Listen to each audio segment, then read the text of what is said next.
To everybody that is here, appreciate your attendance. It's September 23rd of 2025. We are met in the capacity of the American Fork City Council with the agenda that is before you that we have posted applicable to state law. We will begin with two items. We're going to have a public hearings on two items, and we'll just do them one by one. We're here to receive public comment on the declaration of real property located approximately 825 South, 900 West to be surplus. Anybody that would like to make a comment, we ask you to come forward, state your name for the public record, and we'd love to hear from you.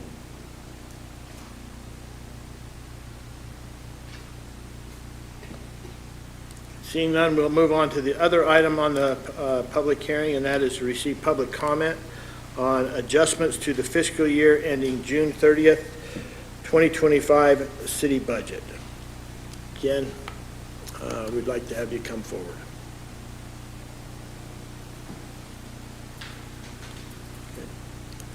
All right, we'll close the public hearing and we'll move on to our regular session.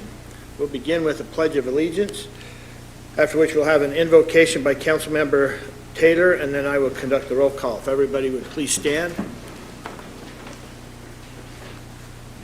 I pledge allegiance to the flag of the United States of America and to the republic for which it stands, one nation under God, indivisible, with liberty and justice for all.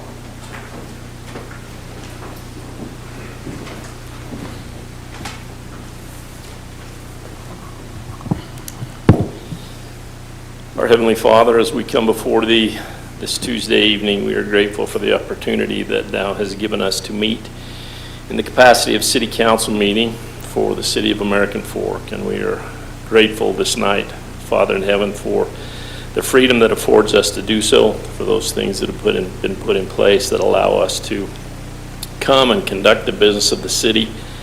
And we pray, Father in heaven, for Thy guidance. We pray for stability, for strength, for cooperation, and for the ability to work with one another and do those things that would be in the best interest of our citizens, our businesses, and those who would do business here.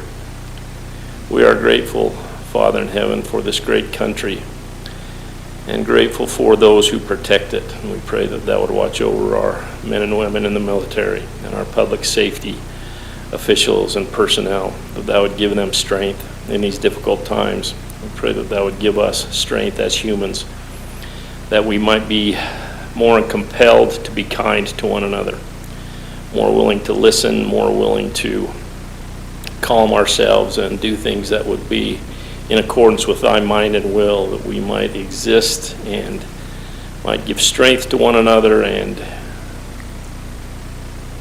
make us a community that can thrive with different ideologies and different views and with different strengths.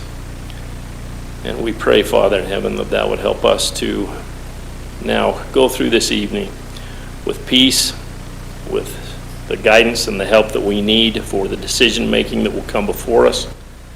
And we express our love and appreciation to Thee for all of our many blessings and the gifts which Thou hast given us. And these things we pray in the name of Jesus Christ. Amen. Amen.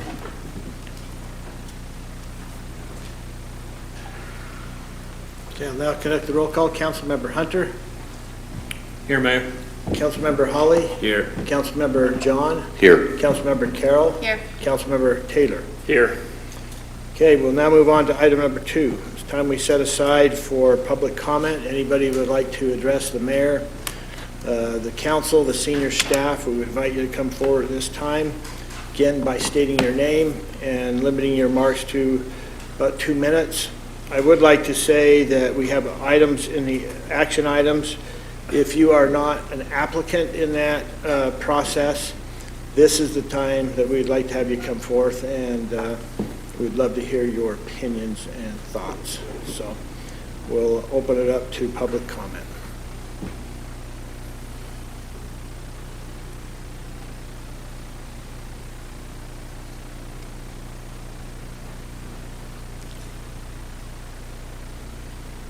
I'll go 5 more seconds. Okay. I can see that you So were, what you're saying, my name's Steve Phelan.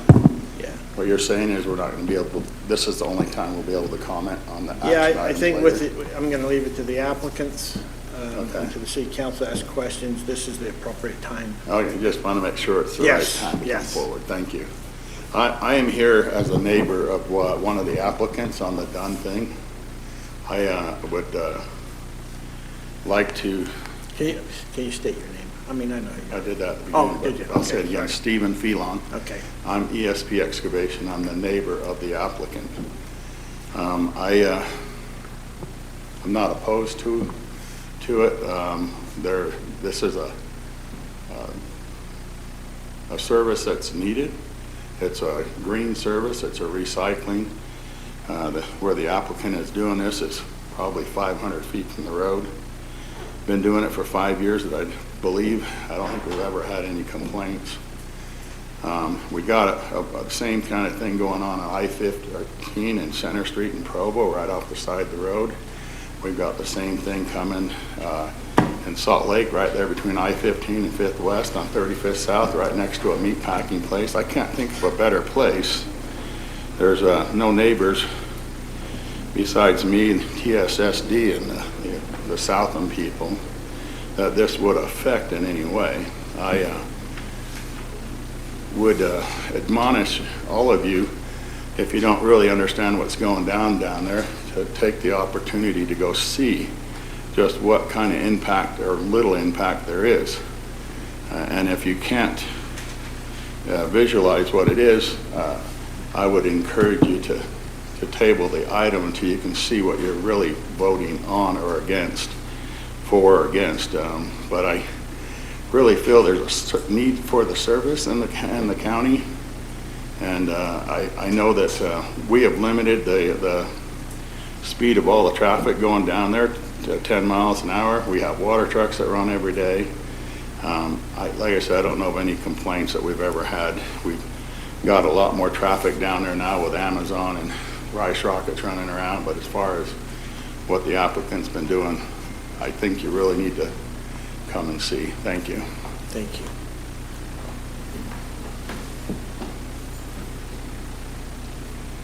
Okay. Any other?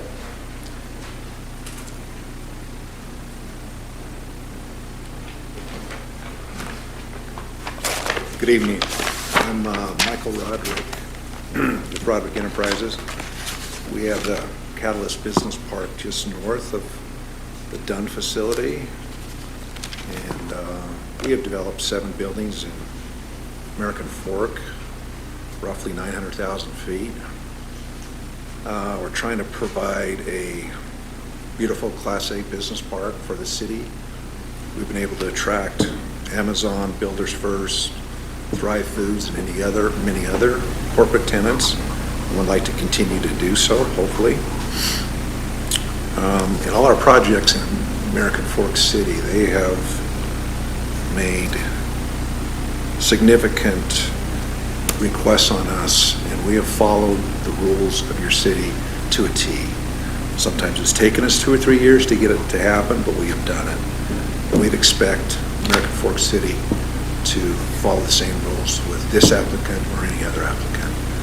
So I would expect that from the city council. I have thoroughly reviewed the finding of fact the city wrote on June 4th, 2025. I agree with 100% the conclusions that the city come up with during that finding of fact. And I would expect you to follow their finding of fact, frankly. This area is zoned light industrial. This use is not a light industrial use. We have developed in 8 or 9 cities along the Wasatch Front and from St. George to Logan. And this use in every city is a heavy-duty use. So I'm not sure why Mr. Dunn thinks he can do this in a light industrial zone. So I agree with the findings of fact. I think this use should not be permitted in the city. Thank you.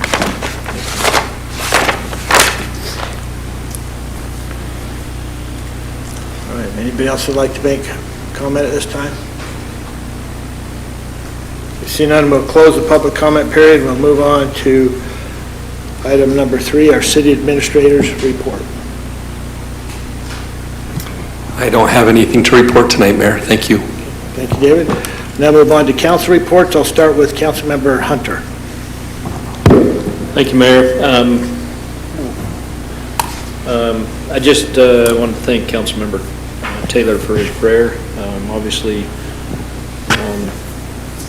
recent reminder of how frail life is one of those things that I appreciate us making sure that that's top of mind. Difference of opinion is a good thing, I believe, in a community, in our community. And I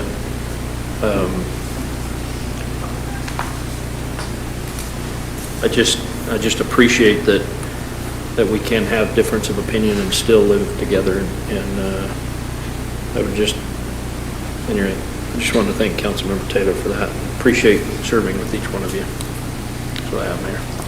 Thank you. Councilmember Holly? Just a couple of things, Mayor. A couple of committees met this past week. Cemetery Committee got closer to finalizing the Veterans Day program. That was the main purpose of the meeting, so still finalizing the speakers though, but I'll let everybody know as soon as we have that. Also, the Beautification Committee met last week and just talked about some after-action reports from the garden tour and some of the things we did over there. I guess my time's up. Over to you, Ernie.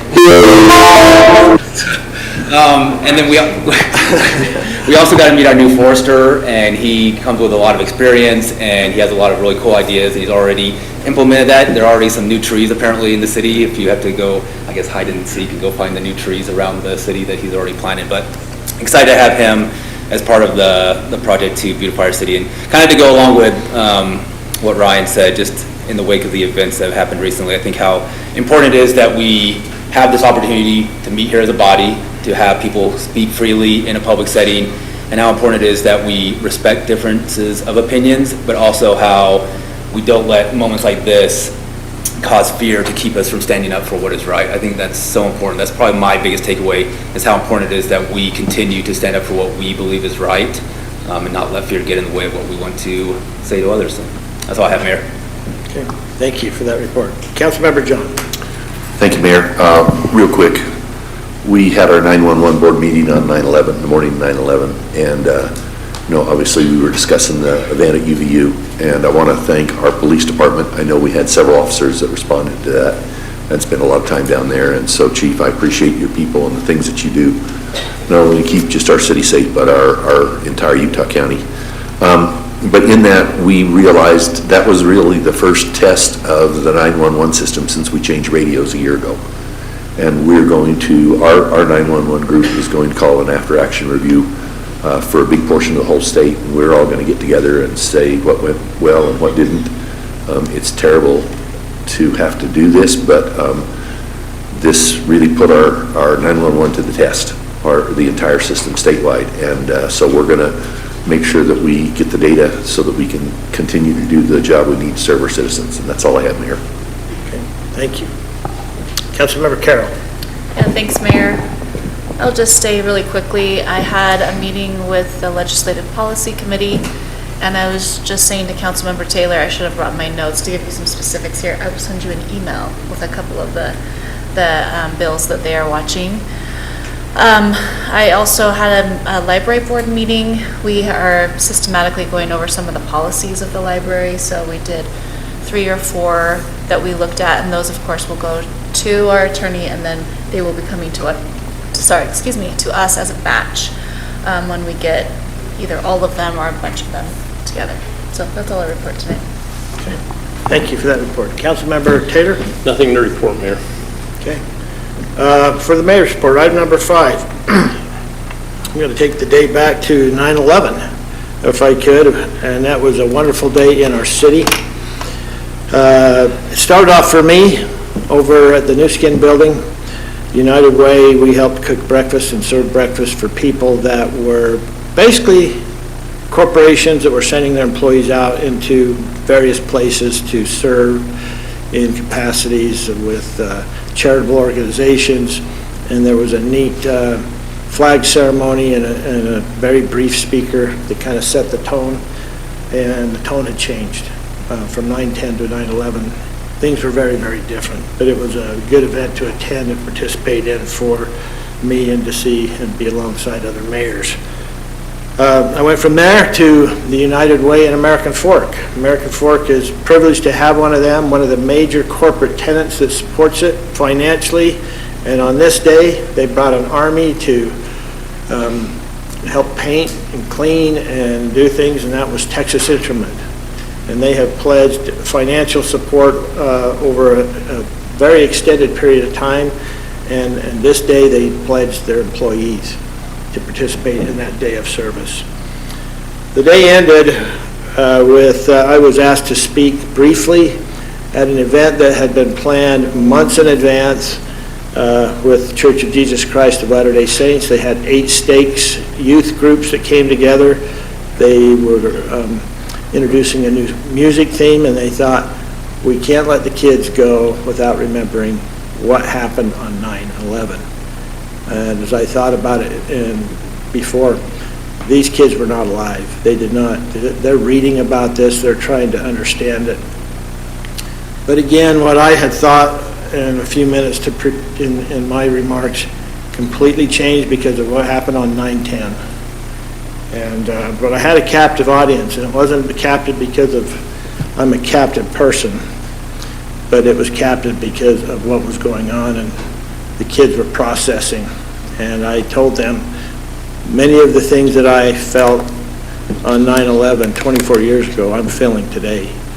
And we talked about just getting with people, talking, processing, without getting into real specifics, but really as well remembering the heroes of that day of 9/11 and bringing attention to it. It started off really well. We had our honor guard, which consists of our police and fire, and the bagpipes, and one of the neatest things they did for those who really have heritage here in American Fork, it was Carl Ingersoll's 93rd birthday that day, and they wheeled him up, and probably about 600 to 700 kids sang him happy birthday, brought him to tears, and it was a neat little event. A couple other things that happened over the last week. I was able to attend with a consultant we're looking at MAG to review the RTP process. That's the Regional Transportation Plan, how we come up with that, how we prioritize. We're kind of lifting the hood up on that whole process and seeing how can we strengthen it, how can we do things better. And it's a really good thing that we're doing because we've been doing it for so long, and I think that there's some things that are antiquated. And so I met with Ben Hunter and some consultants, and we talked about the RTP process. That's going to take us about 4 to 6 months, and then it will be adopted by the MAG Regional Board. As well, station area plans. We talked about that in our last meeting. Ours was not on that policy meeting this last week, but we had 2 from Lehigh and 3 from Provo. Went through the same process. The things that they were explaining and showing were very familiar to me because of our station area plan, and they passed unanimously. And so we're seeing this process move forward with the station area plan. Cameron Dill was there with the league, and he wants to report back to our state officials that we have the ability as local government to plan areas along the Wasatch Front. That is something that we do well. Each city is different. Each station area plan is different, but we're accomplishing great goals to meet the state requirements. That is the mayor's report. We'll now move on to the common consent agenda. It consists of the 3 items on the agenda. Have there been any noted changes to the minutes? Okay, if that being said, is there any questions for council? If not, I would entertain a motion.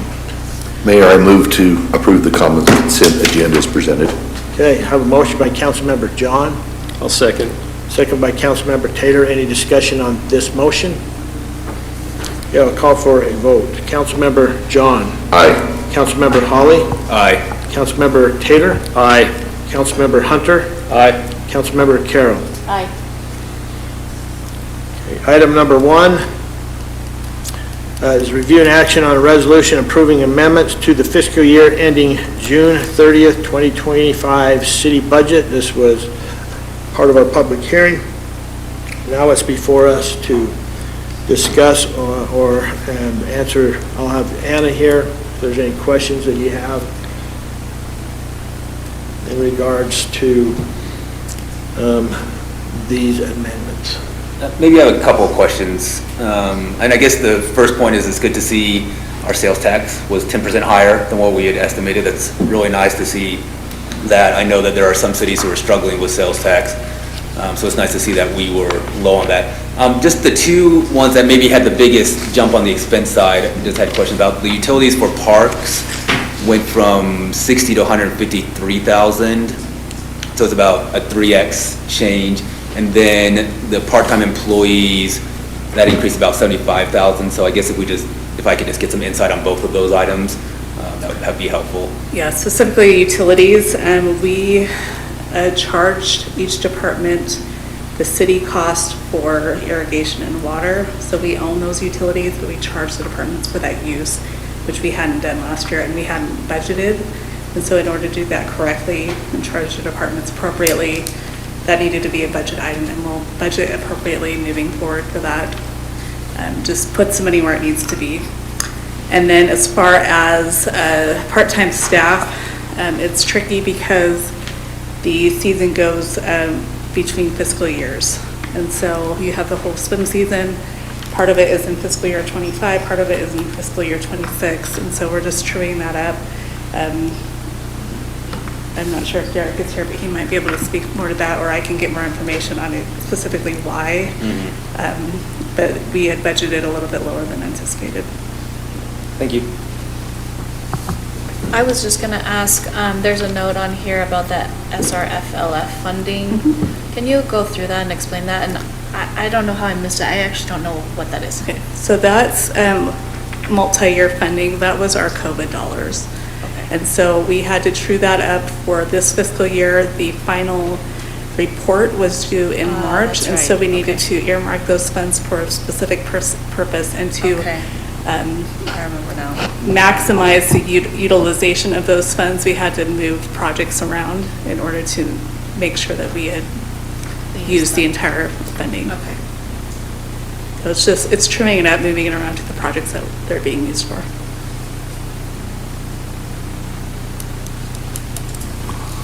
Good question. Any other questions? Okay. Mayor, I'd move to approve the resolution adopting budget adjustments for the fiscal year ending June 30th, 2025 budget. Second. We have a motion by Councilmember Taylor, second by Councilmember Hunter. Any discussion on this motion? We'll call for a vote. Councilmember Taylor. Aye. Councilmember Holly. Aye. Councilmember Carroll. Aye. Councilmember Hunter. Aye. Councilmember John. Aye. Item number 2 is review and action on an agreement with Yopify to provide a web portal for PI and culinary usage and rates. And Camden, thank you very much. Appreciate the use to you over here. So, love the back row. Come on. Yeah, back row's nice. It's pretty nice. Yeah, so you guys previously approved an agreement with Yopify to do other forms of communication, subscriptions, and they can do text notification for utility billing. Usage for PI. This is to formalize a dashboard that people can go to see and visualize that data, as well as, and this is a unique feature to Yopify that all the other vendors that we compared against didn't provide, to build a custom tab or a custom section to address our PI rate changes as well. Whereas most just do what your month or what your year is for usage. This one that talks about and does comparisons of the rate changes and what they would be. So we bid it out. We had 4 different people bid, and Yopify was the lowest, most responsible bid. that also added that feature that I just discussed as well. So this is the agreement in place.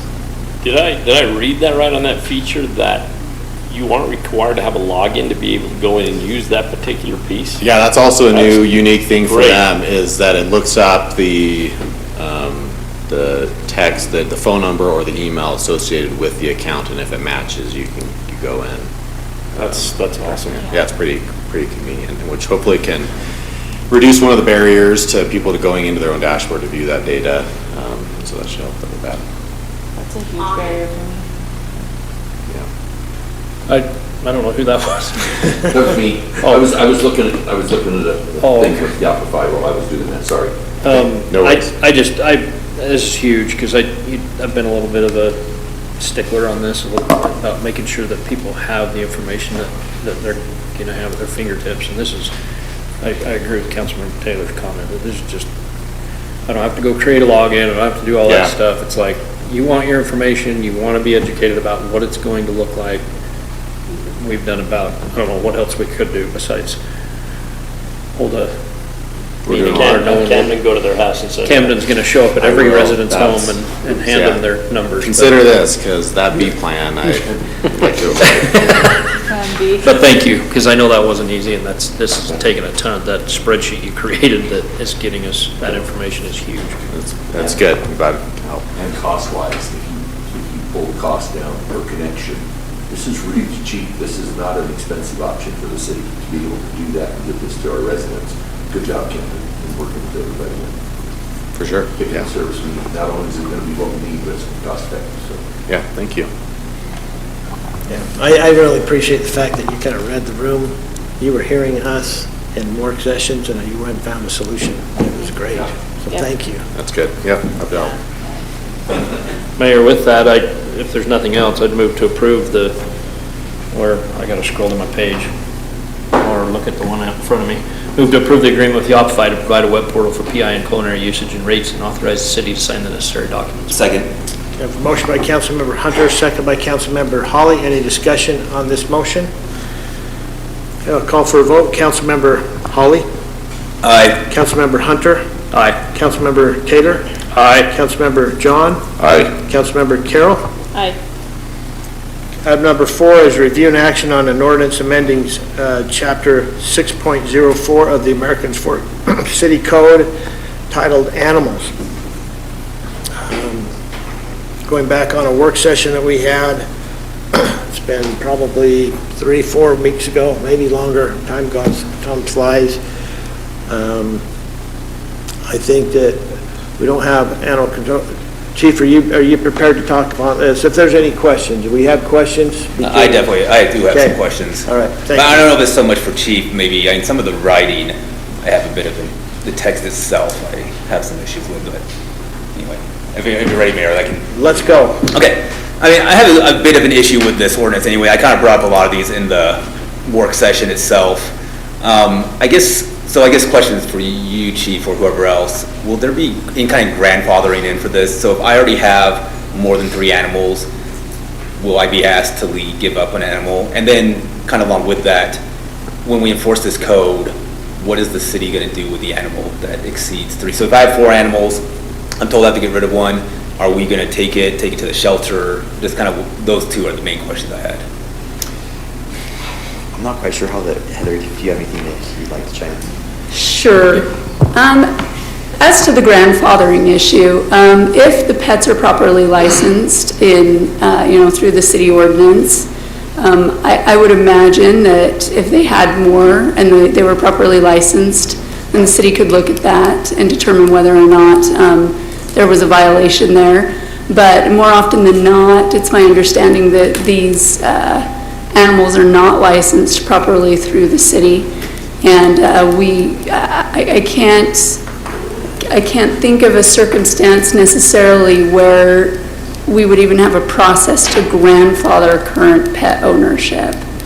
But that is an issue that we have not discussed and that we haven't struggled with. And if that's something you'd like us to do, of course, we'll do so. I certainly would have a really hard time taking an animal out of a home. So Yeah, that's not something we've necessarily discussed to this point. Okay, and then I guess in the event that somebody gets called in by code enforcement, like, hey, my neighbor has 5 animals, I'm assuming the city will be taking the animal, and then what would we be doing? Are we gonna make the people take them to the shelter? Because I don't see a process either for what happens to the excess animals. Yeah, so there would be a range of options. They could find a different location for the animal. There is the ability to relinquish the animal to the animal shelter. It's an option as well. But we certainly wouldn't go in there. We would try to make arrangements with the family to make sure we're accommodating them. We don't want to just go take custody of pets and take them to the animal shelter. So there are some different options, but we would definitely try to work with the family to see what's available and what we can do. Okay. I think you have something. Well, I was just gonna maybe this will help. I've mentioned to David and talked to Chief a little bit, but I did have one resident reach out to me. They weren't able to be here this evening. They had some concern, and their biggest concern was in the verbiage of or versus and. And I think, I don't know the intent behind this. It certainly wasn't, as we went through the work session, it didn't feel like that the intent was to penalize somebody with 4 animals. It's when we have a nuisance type situation where there's 12 and 15 and 24 of these animals, either inside a home or outside a home. And I think I would maybe recommend that we modify it from or to and, that would allow for a little more flexibility and probably cover the lion's share of anyone in the city's limits, so we aren't doing what your concerns. I agree, but then that would be 6 animals. I don't think that's what our intent was. If you had 3 and 3. And that's what I'm suggesting, is that maybe we modify it to that, so that my understanding is that we're trying to, at very least, the ones that are concerning right now, perhaps were the maybe impetus behind at least even discussing this, wasn't a 6-animal situation.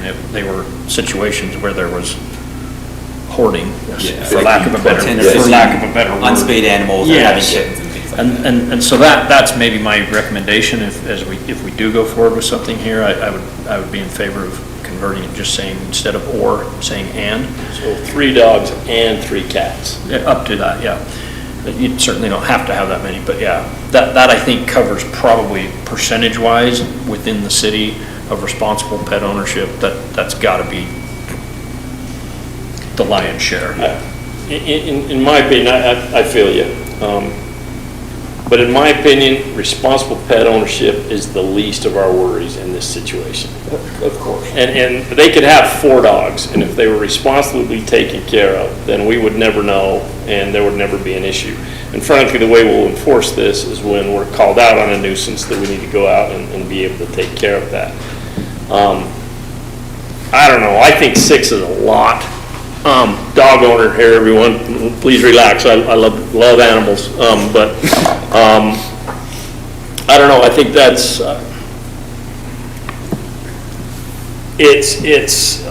we're not going to go in and pull an animal out of the house, but if that animal's being taken care of, then there's not going to be an issue anyway. I think we really get into, well, they said I could have three dogs and 3 cats. So 2 cats should equal 1 dog, because I've already seen the debate of, so we're going to go by weight of the dog?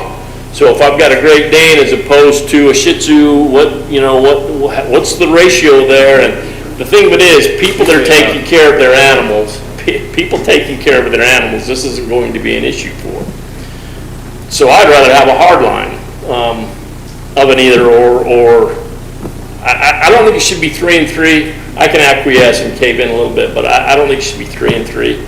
I just think that's opening the door, and our city, the surrounding cities are 2. I don't know. Yeah, that was going to be my comment. This is not an aberration from what is normal in cities. Like, most of the time they do 3, maybe some do 2. Yeah, like, Lehigh said I would be okay if you wanted to make it a total of 4, I think. If you wanted to do, I don't know, 4 dogs. That's a lot of dogs. I'm not sure. But if they're taken care of, you never know, and it's not an issue. But if Yeah, they're I just- I outside mean- barking all the time, driving you crackers, I just think neighbors' about crackers. any situation where this could be an issue, because I think I brought this up in the work session, that I was in an HOA, and there was a person who got in trouble, and so this person started ratting everybody out. Like, I had my dog up a leash for 5 seconds while I was picking up dog waste, and I got a note from the HOA saying, hey, keep your dog on a leash, or we're gonna fine you. And so I think that, what if there's some grouchy neighbor who says, hey, this person has 4 animals, little Johnny just got a dog for his birthday, and I'm gonna keep on calling code enforcement until you fix this, because your code says 4 animals, or 3 animals. And that's why I don't want Chief to be in a situation where the code says something, and someone's calling in code enforcement, and are we going to say to the neighbor, we're not gonna enforce our code, or are we gonna go tell the person who is violating code that we're going to take one of your animals? That's what we need to decide, the 5 of us, are where are we gonna be? Because as I said, if someone calls up and says the code says 3, and they have 4 animals, they're taking care of their animals fine, are we gonna be okay sending Chief to take an animal out of the house? That's where I'm at, because I don't want to have the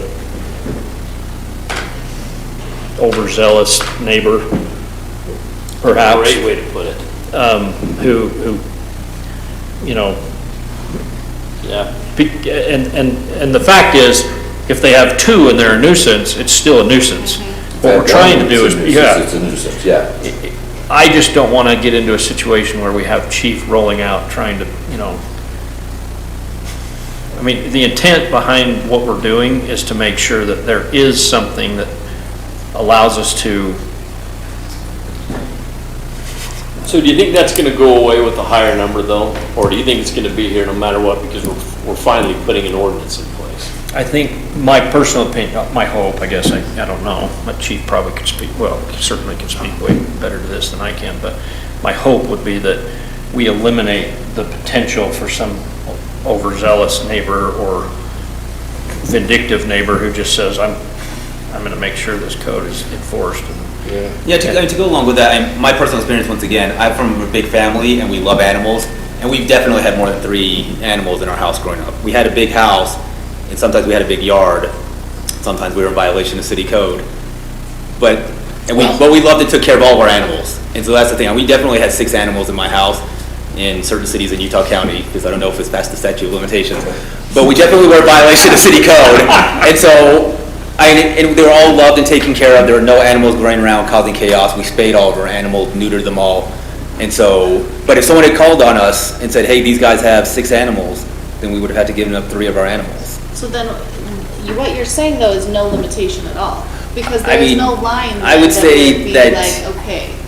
I would say probably, I mean, I'm in big favor of no limitations unless you're talking about like 10 animals where you have these unspayed animals, or a much higher number than 3. I know that there are people in the city who have more than 3 animals that take care of them, that are spayed and neutered, and that we would have to either not enforce the code intentionally or have them give an animal. That was actually going to be the second thing of this comment that came from this resident that I was on the phone with, but one of the real concerns is the individual who has essentially a feral type. I feel bad, and so then they're feeding 25 cats in the backyard, and there's no maintenance or no care.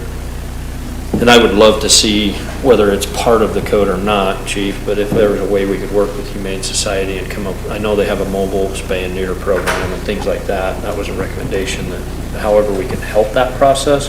But again, I think that's targeting what the intent for this is to give us teeth, so when there is a scenario that we need to enforce, we have the ability. I would be really frustrated if there was a situation where, you know, Johnny's neighbor gets mad because he got a birthday dog, and now, I'm sorry, you already had 3, you know, whatever, right? I mean, like, conceptually I agree, but like somehow you have to, if you want an ordinance at all, somehow you have to draw a line somewhere. Yeah. What do you, I guess you were saying you feel I was- comfortable with 3 and 3. It's such a,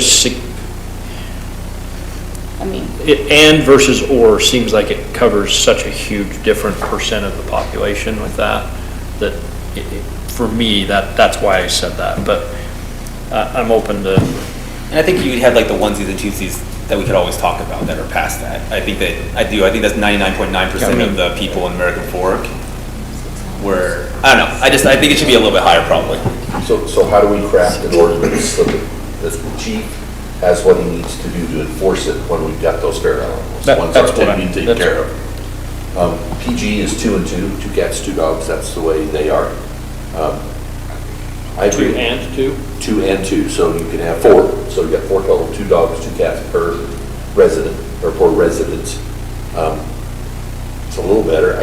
I want to give the chief what he needs to be able to enforce the issue, but I agree, I don't want to, if they got 6 dogs, and they're being well taken care of, I'm not bothering the neighbors unless somebody's malicious. I don't want to take them away. Yeah, and I think, to Clark's point, I don't want to speak for you, but that's the point. If they're managed, they're also not going to be, other than The neighbor. overzealous Yeah. Ryan, who just has a bone to pick. I mean, we did this for a reason, right? There was a need, so that's the reason we did this. We weren't just sitting around with nothing to do, and so we came up with this, but Can I just maybe move that, what if we just moved it to 4? and 4 animals, not designating by dog, cat, but 4 animals per household. 5. I mean, it's just gonna go on. I mean, what one person's comfortable with I is not wouldn't say going, animals. Dog or cat. Keep it to dogs or cats. canines or I felines. would be careful how we don't introduce other animals to this. I would keep it, I don't know if that's where you're. Exactly, I would yeah. keep this dogs and. So we're talking about dogs and cats. Yes, whatever we do, I would personally suggest that. So that he'll answer that Stacy has still stays. That's good. If someone was asking about their ant farm, and we want to make sure they don't have to give all their Yeah. ants, and get it down No, to they 3 just have to ants. get rid of 3. Yes, Or all but 3, yes. There was someone making, but yeah, maybe something like 4 or 5 total, I feel more comfortable with, because I think that, Do you ever- So 4 or 5 dogs or cats. Dogs So we're or gonna cats. switch the conjunction to say, get rid of the or, put the and in there, and then it can be dogs or cats. We're gonna give you a total number rather than categorizing whether they're 4 dogs or 3 cats, or, 3 cats, 1 dog, yeah, just. man, we're just legislating the crap out of No, this. This is where I totally agree, we need to give chief what he needs to be able to pursue. So I don't have strong opinions, actually. I think that a lot of the houses that Councilmember Hunter is talking about is what we're really trying to go after. These people have a lot of animals. We wouldn't be opposed to 3 cats and 3 dogs, 2 cats and 2 dogs. Again, if it's a nuisance home, we'll still have other avenues to be able to enforce. And so, I would hate to limit a family who maybe has 2 indoor cats. I'm not a cat person, but who has 2 indoor cats and also wants to have 2 dogs outside. It's really outside where that nuisance is going to be manifest. And so, from our perspective, I think an ordinance that reflects 2 and 2 or 3 and 3 or this many number altogether will still give us what we need to enforce what we're trying to enforce, but still provide an ample latitude to our citizens to be able to have their animals. So that's kind of our stance. So coming from the enforcer, I'm cool with that then, but back to Tim's point, do we just say, well, you've got more than that, but you're taking care of your animals, and so until that animal passes, I don't know how we're ever going to do that. It'd be like the border. We've got cages built for, dogs being separated from their owners. It's just like, I just don't want to be in the middle of that. Well, I mean, we laugh about it, but there was literally a 6-figure expense. Yeah. There is a huge expense to the city when we take 130,000, as I recall. it's a lot. That's an Of 1 year. unbelievable amount of money. I think that number stunned every one of us. Yeah, that's what we pay the animal shelter to take dogs and cats, so we pick up a year. A year. So $130,000. That's just ridiculous. So, That's what? Yeah. My suggestion would be just switch it to and, leave everything exactly the same, switch the or to and, but I don't know, verbiage wise. 3 and 3 instead of. I think it would be easier to just say a total of 6 either cat to dog. Either cats or dogs. Right. Yeah, I think so. would that give you? Cats and dogs living together. Yes, and one more comment to make as well is, unfortunately, we do often get called to citizen disputes. Thank you, neighbor disputes, where things like that will be used by one against another, right? And then it really does tie our hands. So the concept is good, right? If you're taking care of your animals, but we'd still like everyone to be within the confines of the ordinance if possible, and that helps us out as well. So I know it's probably surprising to people here that we have that sometimes, but we do. Surprise. Well, you know what, I think that we just, let's go with a motion and see where we land, and Well, I just have a quick question about the verbiage, actually. So in section E, penalty, I'm just not sure about like the language itself. It says any person violating this section shall be guilty of an infraction unless the violation of this section, the city has imposed a fine. This point 3 isn't well written. Subsection 3. Subsection 3, because the other one that says is established, it's E E3. penalty, E3. subsection 3. It should say something along the lines of like, unless the violation, I wrote something down, unless a fine has been imposed or something like the past, but it's just not well written as it is. Okay, I will give the Utah State Legislature credit for that. Because it just- As noted, it's not well written. Yeah. Anyway, that was just some other thing. And not to like beat, I'm not gonna use that expression anymore, especially, not to, yes, poor timing, not to keep on going. beat a dead horse. But like, we don't do that, we don't talk about animal abuse in this council. But just like the dwelling unit, I think about that a lot too, like, because this applies, once again, to like a 1-bedroom apartment with one person living there and a family of 10 in a 5,000 square foot house. And that's the other thing I think That's about. tough, like. Yeah, like you can have on three, acreage. right now as is, you can have 3 Great Danes in a single bedroom apartment and not be allowed to have 2 Chihuahuas and 2 cats in like Stacy's home, for instance. I mean, and that's huge. And it's huge. That's 7,000. And you're up on that side of town. So I just think about that too. I can think about the dwelling unit. It was an interesting piece, how we delineate, like a family lives here and you get the same amount allotted. And we haven't even talked about it, but when we say a dwelling unit, so when everybody starts adding dwelling units, so all of a sudden the ability to put up to 6 animals inside every single dwelling unit, so now we just doubled it because the legislature says that now every home can have one. Actually, And all of a sudden now we're at 12. I mean, anyway. Okay, never mind. well, I'll tell you what. I think I'm it's- just gonna- Think about it, think of it in a density type situation. You know, where you have. Is it? If we need more discussion to kind of Yeah, flesh I out think we the do. nuances, it's possible to table the item and Yeah, we then have to. kind of flesh this I out. don't know if we'll be able to hit everything, but I think maybe we can do a little bit better job of refining some of it. Is that okay? Then if Oh, you bet. Mayor, then idea of time and dwelling unit size, maybe. that's an interesting. Lot size, lot size. Lot Lot size. size. Yeah. Yeah. You could do it by I'm tiers. not really- Just like 28 tiers. You just had to do that. You're a tier one. This exclude agricultural, right? Like agricultural zones are No, excluded? it doesn't, there is no. It's per residence, so regardless of what zone. Yeah, see, and I think if you got acreage, it's a whole different thing. And that gets a little difficult for an officer to say, okay, let me look up your lot size Yeah. as we respond. That has a whole nother set Yeah, I of love it. implications. Can Yopify create a? Just kidding. Sorry, with that, Mayor, I would just move to table the item. Second. Okay, I have a motion by Councilmember Hunter, second by Councilmember Holly. Any discussion on the motion? Gonna call for a vote to table. Councilmember Taylor. Aye. Councilmember Holly. Aye. Councilmember Hunter. Aye. Councilmember Carroll. I, Councilmember John. Aye. Okay. Item number 4 is a consideration of the appeal by Dunn Construction LLC and Mike Dunn of the denial of a business license for Dunn Construction LLC.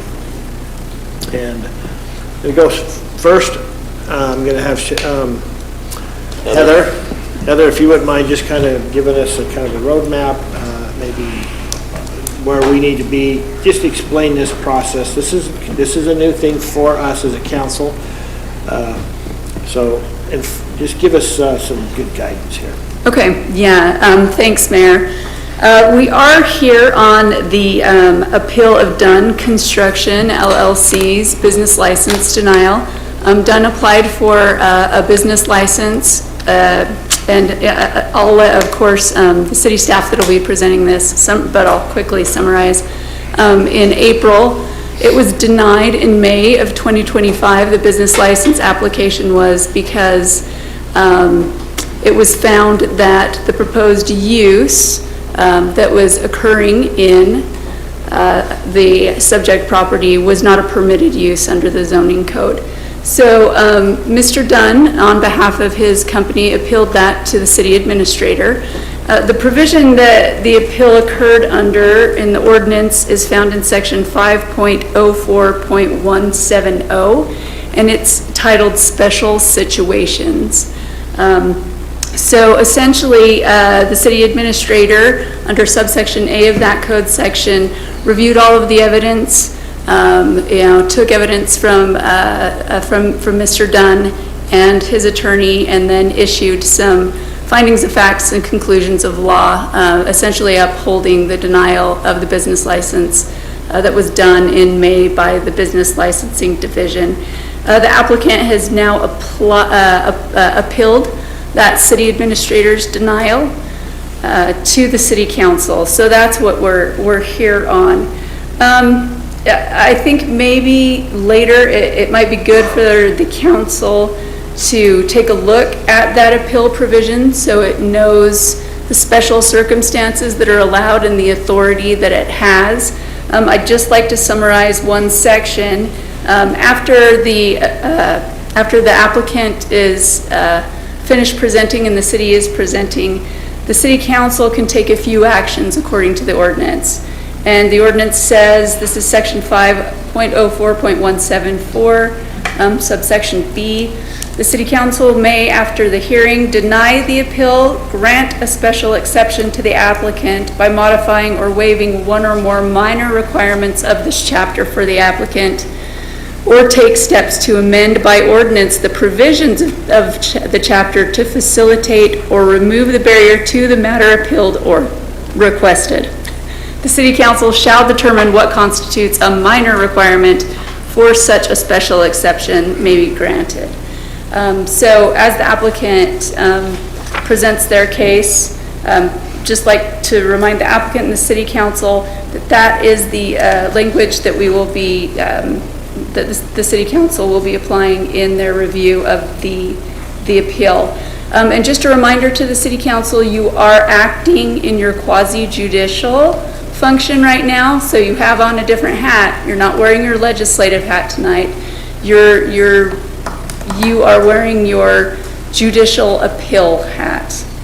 So just keep that in mind. You want to make sure that you are basing your decision on all of the evidence and testimony or written materials that have been submitted or will be submitted tonight. You want to make sure that your determination is limited to that record that is presented tonight. If it is necessary, when the council is acting in their quasi-judicial function, they are permitted to go into a breakout session, an executive session, to deliberate.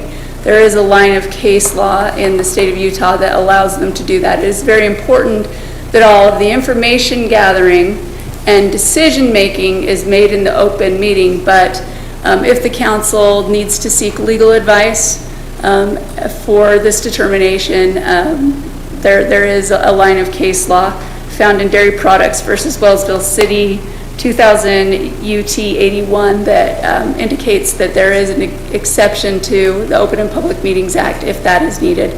It may not be needed tonight, but if we get to that point, the council does have that option. Your decision needs to be based tonight on substantial evidence in the record. So you need to decide, after hearing all the evidence presented, whether or not the city administrator's determination was based on all of the evidence that you have, if there was substantial evidence to support his decision, and whether or not you decide to grant, deny, table. Just make sure that in your minds you're remembering that your legal standard is substantial evidence. So a good definition of that is the quantum and quality of relevant evidence that is adequate to convince a reasonable mind to support a conclusion even if other contrary evidence exists. So that is the framework that we'll be operating in tonight. I would invite the applicant and the city, to keep those in mind too during their presentations. And of course, if they have any issues that I've presented that they would like to address, please do so. But I think we had anticipated allowing the city to present, or excuse me, Patrick looks at me, allowing the applicant to present and then the city to present, and then open it up for council questions and further investigation, if that's acceptable. That sounds acceptable to me. Can I just ask her to make sure I got the special situations code? Was it 15.04.17? 5, Stacy, 5.4. 504 170. Yeah. You got it? Okay. All right. That being said, Patrick, would you like, is there anybody that would like to raise their hand to go first? Okay. If you come, as you come, would you please state your name for the record? And we invite you to come forward this time. Mayor and council members, thank you. On behalf of Mr. Dunn, I want to express our appreciation for the opportunity to present this matter to you. And before I introduce Mr. Dunn and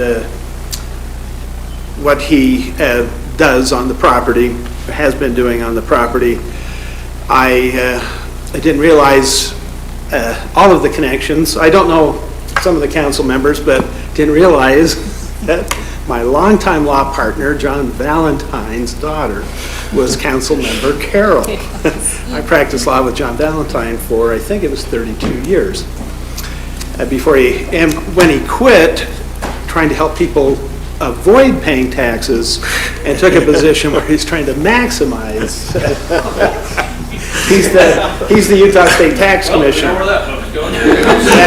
He's the chairman of the Utah State Tax Commission now, has been. He's in his third term, I think. Anyway, and Councilman Taylor's son, his first employment as an attorney was with our law firm. So, but Mr. Do you feel conflicted at all? Oh, no. I'm kidding, that was a joke. But anyway, and we want to thank we know that the city administrator and attorney and staff are the ones who really do all the day-to-day work and things. But we appreciate the opportunity to discuss this with you. And Heather said that we can have questions after. I would invite you to ask any questions you have as we go through, because you may forget it. I'll do my best, and we have a team here, if you will. Mr. Dunn, this is Mike Dunn, and Paul Washburn is also here, part of the team. You may know Paul Washburn, and my partner Leslie Slav. We've practiced together for more than 40 years. So, yes, and my name's Dave Lambert. I forgot that, I'm sorry. So, Mike Dunn generally does business under As Dunn Construction. He, I think, started life as an excavator. His father was an excavator, had a big excavation contractor business, and then he had his own, and then he's diversified and done some different things. And one of the really interesting and important things that Mr. Dunn has accomplished was in Vineyard.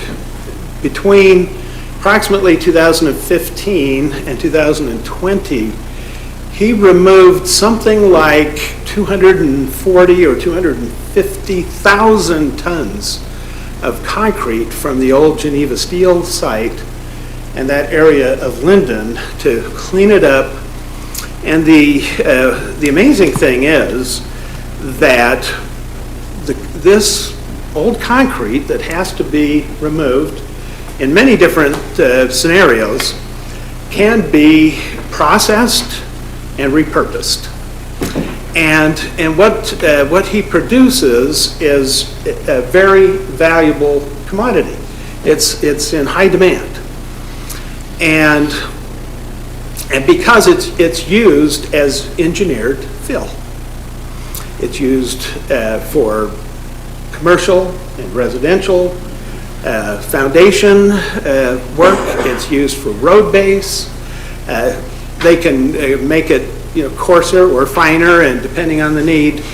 But and Mr. Phelan, I'm glad that Mr. Phelan spoke initially and talked about, that this is a really environmentally sound business to do this, because it avoids taking this to the, somewhere else where it just takes up space, and it repurposes the concrete, and it's really good for everybody. It's truly a win-win situation to repurpose and recycle this concrete. And the best part, and I'm going to spend some time on this, is it doesn't create much noise or dust or any other environmentally impactful conditions. And that's when we talk about substantial evidence, I'm going to be talking about what we've submitted to you in that regard. Now, this is an important decision for everybody, and I want to mention why it's important. First of all, it's Mr. Dunn's primary livelihood at this point, and his employees. Right now, he only has 1 or 2 employees working for him, but when he is able to operate and do this processing of the concrete, he employs up to 7 individuals. And so it's his livelihood and the livelihood of his employees. And it's important to the city as well, probably for a lot of reasons, but I've mentioned a couple, which are that this engineered fill is used by contractors in this city. It's used by paving companies who do work in this city, and then more largely, it is used by others who do things that benefit the city, like state roads and so forth. And the city receives significant financial benefit from this in the form of sales tax and property tax. And so, lastly, I think it's important because of the issue of fairness and equal treatment. And I'm going to be getting into that in more detail, but the ordinances should be fairly applied and evenly applied to people who are in similar situations. And so, the first thing I'm going to try to explain to you is that what Mr. Dunn has been doing and wishes to continue to do if he can obtain this business license is actually a permitted use in this zone. And one of the things that I'll be referring to is a case that was filed by Mr. Roderick against American Fork City. Some of you may remember that. And I'm glad that he came up and stated his piece. But that's an important thing to consider. And we'll be getting into some detail on that. But the zone, the title of the zone talks about light industrial. But the actual language of the ordinance doesn't talk about light industrial. It talks about processing of material, which is exactly what Mr. Dunn does. And I'll be getting into the Roderick case, but that case got into a lot of detail. There's a 93-page decision by Judge Eldridge in that case, in which he spends some time talking about what's light and what's heavy, if you will. But this is a permitted use. It is And it's the only industrial zone. And it permits the processing of materials, which is what Mr. Dunn wishes to do. So, Can I ask a question? yes, Really, really quick there, just because I'm reading the code. It says that firms engaged in the light manufacturing, processing, warehousing. Is it light processing? Is that correct? Or is it just light manufacturing, comma, processing? Or is it light processing of materials? I think the way that those are separated, I think they're distinct. I think that, that the processing of materials is a separate issue from light manufacturing. Heather, would you agree with that, by the way? And that's like an English language thing. Is it light, because it's the light industrial zone, so is it light manufacturing, processing, warehousing, or is it light manufacturing, stop, processing?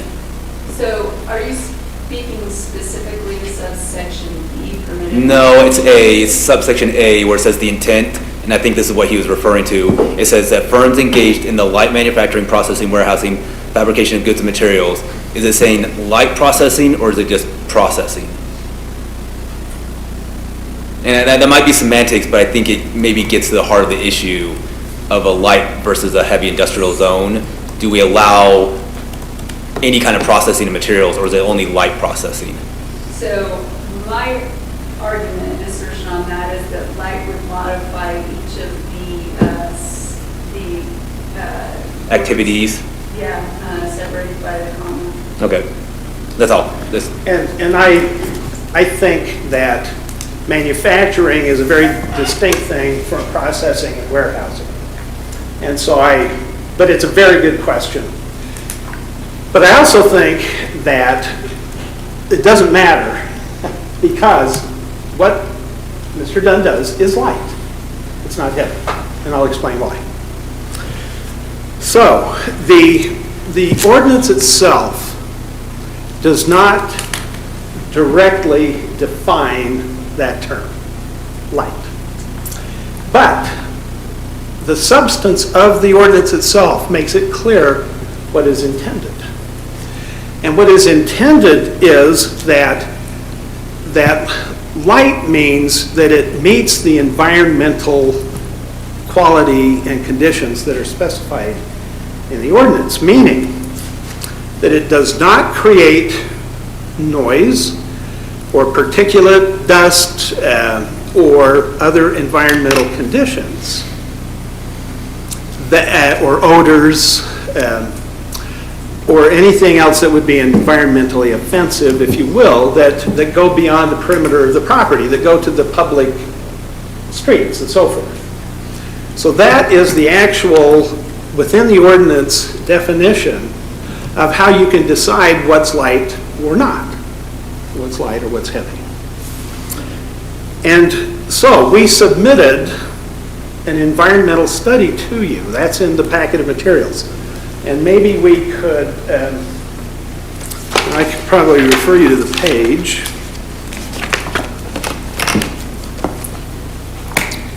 Let's see. It's on packet page 37, I believe, is what you're referring to. Yeah, RBC study. it actually begins, I think, at 34.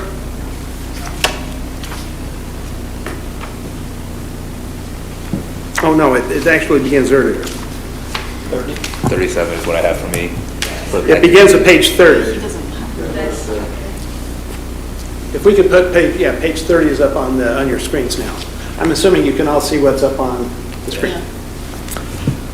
And so, this environmental company, industrial hygiene company, was asked to come make a study of the operation. And so they actually came out when Mr. Dunn was operating the business and processing the cement, and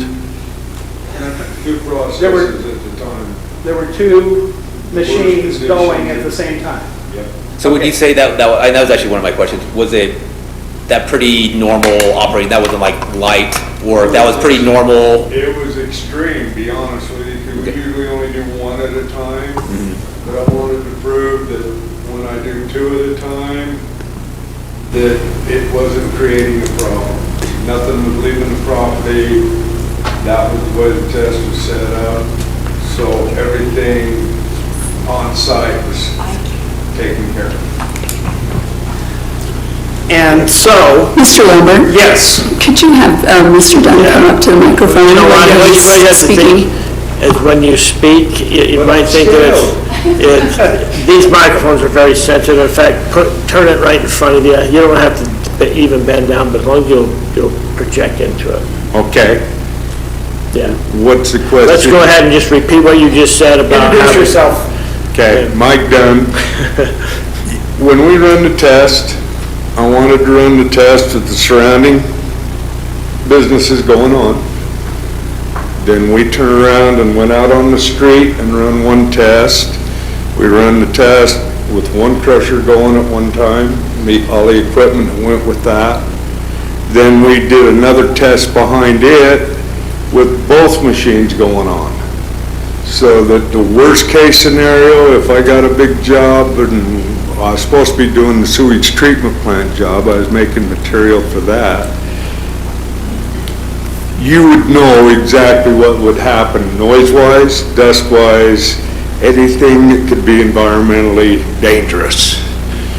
And so that's how we did the perimeter of the test. The test was done in two sections. It was done on the street, and then it was done within 300 feet of my property line. So my neighbors would know, you would know what my neighbors would be experiencing. No problem. We did not raise the bar on anything. We did not go above the ambient noise from the concrete plants, both of them. We didn't raise noise over the truck traffic because we was set up 15 feet off the road. And the trucks was going into Mr. Roderick's project, into the concrete plant, doing their thing. We didn't do it. There was another crusher crushing for American Eagle at the same time. And we couldn't hear him, and he couldn't hear me, and I was not even heard on the road. So that's what the testing guide results was when we got done testing it. Staff was always worried about noise, dust, all kinds of things, vibration, the whole 9 yards. So that's why I brought in this testing company to get all that information for you. Mayor, may I ask a question? Yes. I'm, from your test, I'm reading from your test, you did a 2-hour test on one day. Yeah. You noted that there was wind from the west, there was no wind speed given, whether it was steady or variable. So you feel that a 2-hour test, a snapshot, is good enough to give us all, under all conditions. So when the wind changes, you're not going to blow dust any other way. When you've got a 30-foot pile and you have a 40-mile-an-hour wind, it's not going to blow into your neighbor's yard. None of that's going to happen. Nope. You think a 2-hour test is that? That 2-hour test, that 2-hour test was done in not the worst conditions, but they were in the But they didn't call out the conditions. conditions in the test. That's what I'm saying. Was it what? They didn't call out the conditions in the test. That's what I'm just questioning. It won't, I don't know how to put this. That was, I was putting out the extreme at the time. That wind was blowing, and it was blowing straight into the machines that was doing the testing. If it was blowing the other way, the results wouldn't have been the same. But the way the wind was blowing, right into the location of the machines, it was picking up everything that was airborne. Did that make sense? And I guess that's kind of my following question too, is like, I see the OSHA standards in here in the report about 75 decibels or Salt Lake City in the .025.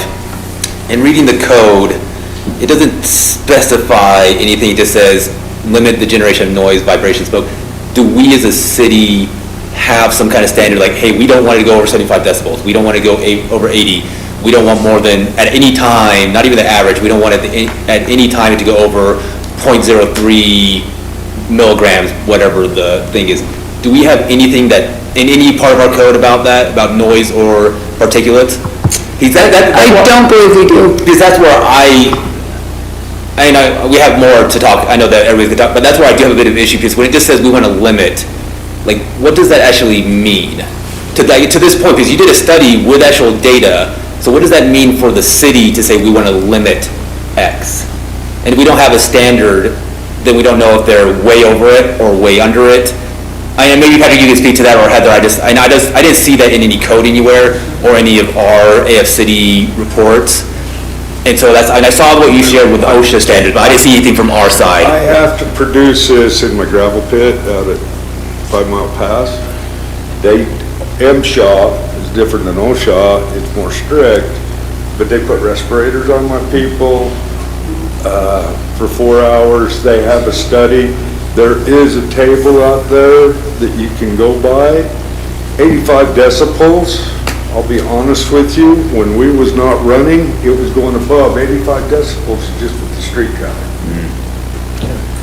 There is a standard, and most of the standard is set between 4 hours and 12 hours of continuous noise.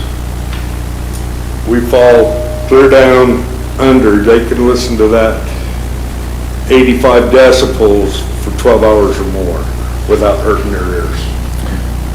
I think to stay on topic as far as just this question, I'm going to have Patrick come up and just, it's just so we can learn together, okay? So I'm going to have Patrick, if you feel like there's something that needs to be, that we have or you have or some questions. Just to read it into the record, Mayor, of what it is for the council members' information, it's under B1A. There are no set standards in there. It is a very wide interpretation for anyone to take. None of the activities carried out on the premises shall produce any noxious odor or any fumes, smoke, noise, vapor, vibration, glare, or similar condition which is harmful to persons or which is readily discernible beyond the boundary of the zone or create an adverse visual impact readily discernible from the public roads.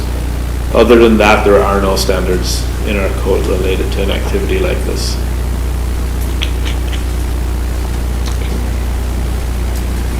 That's why, just because I do wonder. It helps or hinders, it's more of a. Because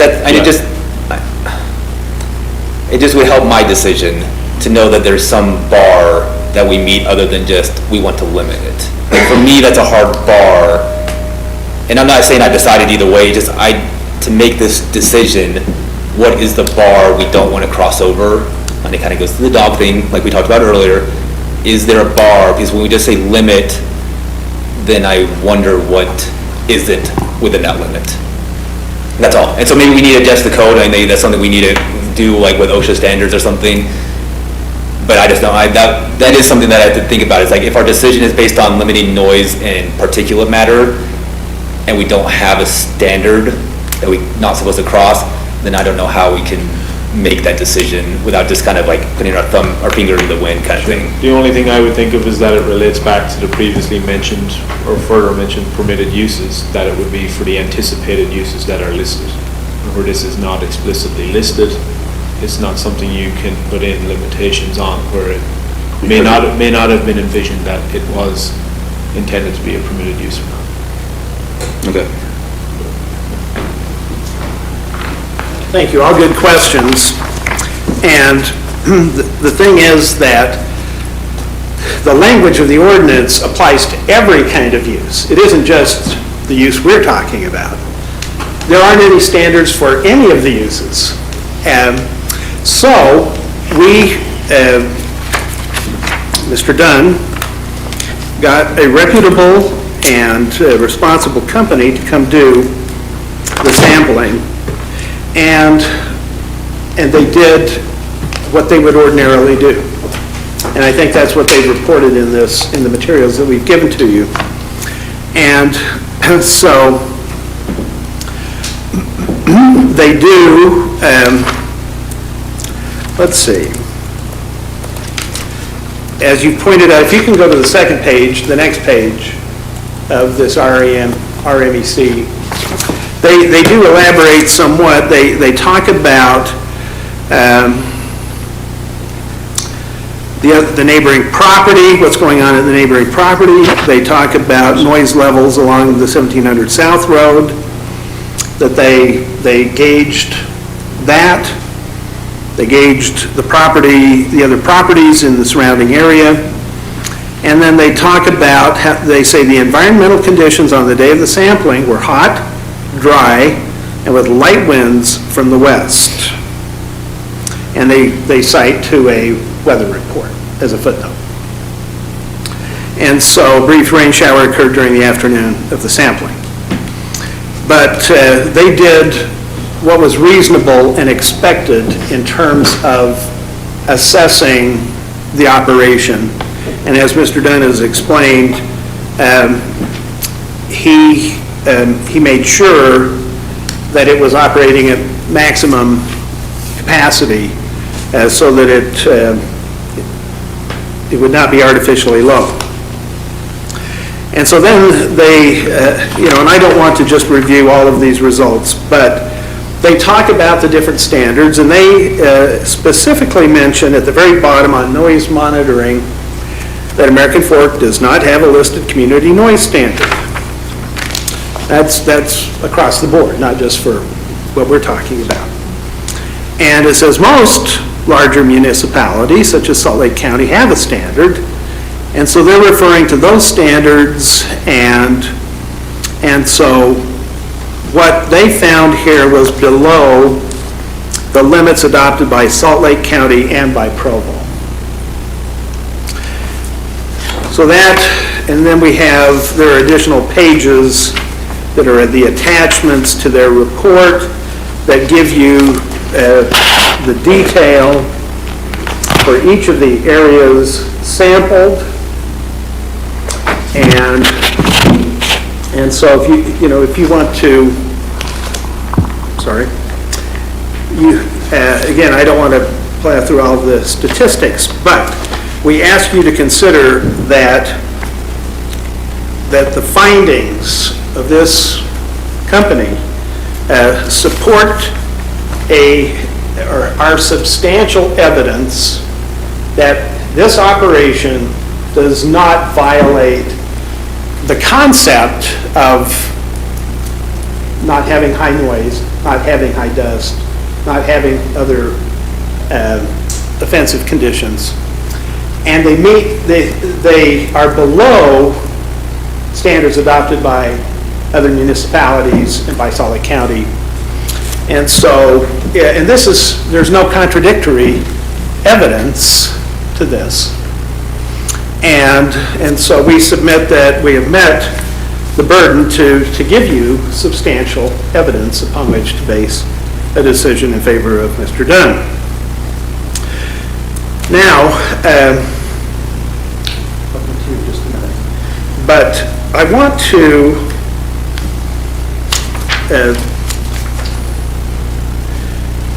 just say that the ordinance, the way it's written, gives the city, gives the council a practical means of judging on a case-by-case basis whether something is light or whether it's heavy industrial use and the environmental impact. And that's based on the environmental impact. So, that leads me to what I would say is a nearly identical case. It involves the same area, and it involves a very similar operation. And I don't know how many of you are familiar with the Roderick case. It was decided in 2023, so only a couple of years ago. But let me refer you to that case. It's a matter of public record. Anybody can get online and look at the case. And so, and as I said, it's a very lengthy. Is that in the packet? No. What's the name of this case or number? Okay, number, I will give that to you. I can provide that. Okay, thanks. Okay, it is case number 2003-00106 in the 4th District Court, Utah County, Spanish Fork Department. And the title of the case is Roderick Enterprises, LP, a Utah Limited Partnership versus American Fork City Council in its capacity as the appeal authority and in its legislative capacity, American Fork City, a municipal corporation and a political subdivision of the state of Utah. Brad Frost in his capacity as mayor. You must remember this. I do. I remember everything about it. And also American Eagle Ready Mix, Utah, LLC, and Phelon Lakeland, LLC, and MMD Property Management, LLC. And so the case was dismissed, and the judgment was entered on April 20th of 2023. So, and I've just got a couple of excerpts from the decision that I wanted to share with you.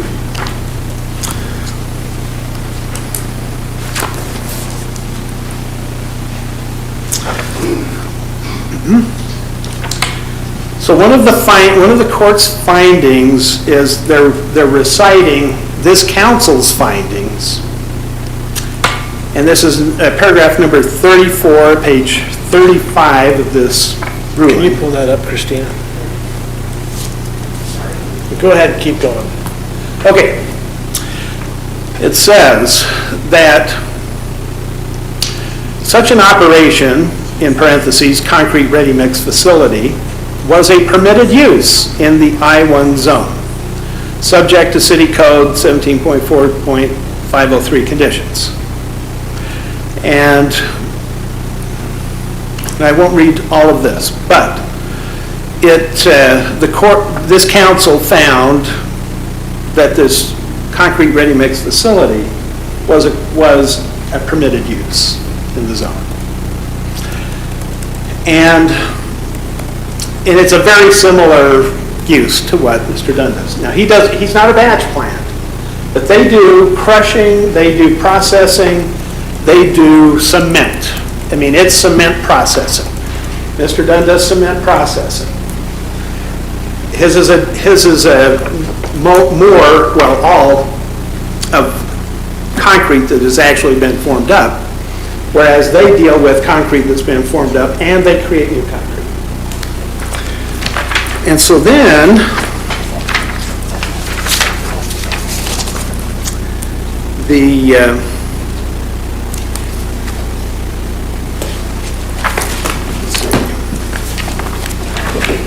I want to refer to page 54 of this ruling. And it says, Roderick argues the council's conclusion that American Eagle's approved use qualifies as quote unquote light is incorrect. That was Mr. Roderick's argument. Because the proposed volume of material that will be generated at the plant. And he also makes a plain meaning argument that the council's decision was erroneous because a concrete plant cannot be characterized as light use. The court went on to find, it says, the court finds this plain meaning argument in the various forms raised by Roderick unpersuasive. It does so because it finds the argument conclusory, meaning it's just a conclusion without any support. The argument also relies on hasty or overbroad generalizations and assumptions. And so then the judge says, but a heavy concrete use in one context may be a light in another. And it is not reasonable to assume that to permit a light use that may in other circumstances qualify as heavy, that the city must engage in a detailed, lengthy, technical exegesis. For instance, a heavy use may be under plain meaning a light one if the volume production does not exceed certain parameters and if there are certain mitigation measures in place. That's what I'm really trying to emphasize here is that there are mitigation measures in place, and so the court concluded this calls for the exercise of discretionary judgment by the council that the court will not second guess. So, Mr. Phelan, when he came up, talked about the mitigation measures. One of the reasons why this environmental study produced the results showing that we're below typical standards of noise and particulate is that Mr. Phelan mentioned water trucks. Mr. Dunn uses water to suppress the particulate matter, and the machines are they're not noisy. That's one of the great things about technology and the improvements that have happened within this particular industry is that these machines operate at a low noise level. And so, Mr. Dunn has taken mitigation steps, and maybe this is a good point to mention that, Heather talked about the different things the council could do, but, the conditions, Mr. Dunn's willing to meet the conditions. He will continue to keep the noise levels low. He'll continue to keep the particulate within these standards. And so the council can adopt conditions for the issuance of the business license and the operation, require certain mitigation to be done. And so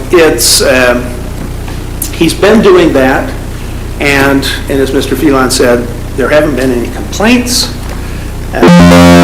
It hasn't been an issue. So, but what's light and what's heavy depends on the circumstances, and if you... So how much materials processed, as you're saying, that's the definition between light and heavy? So if you process a lot, it's heavy, if you process a little bit, it's light?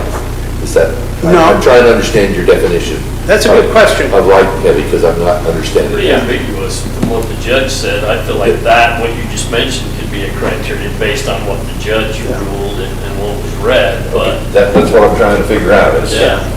Well, I don't think you're going to come to a conclusion. Well... There isn't one. Yeah. So,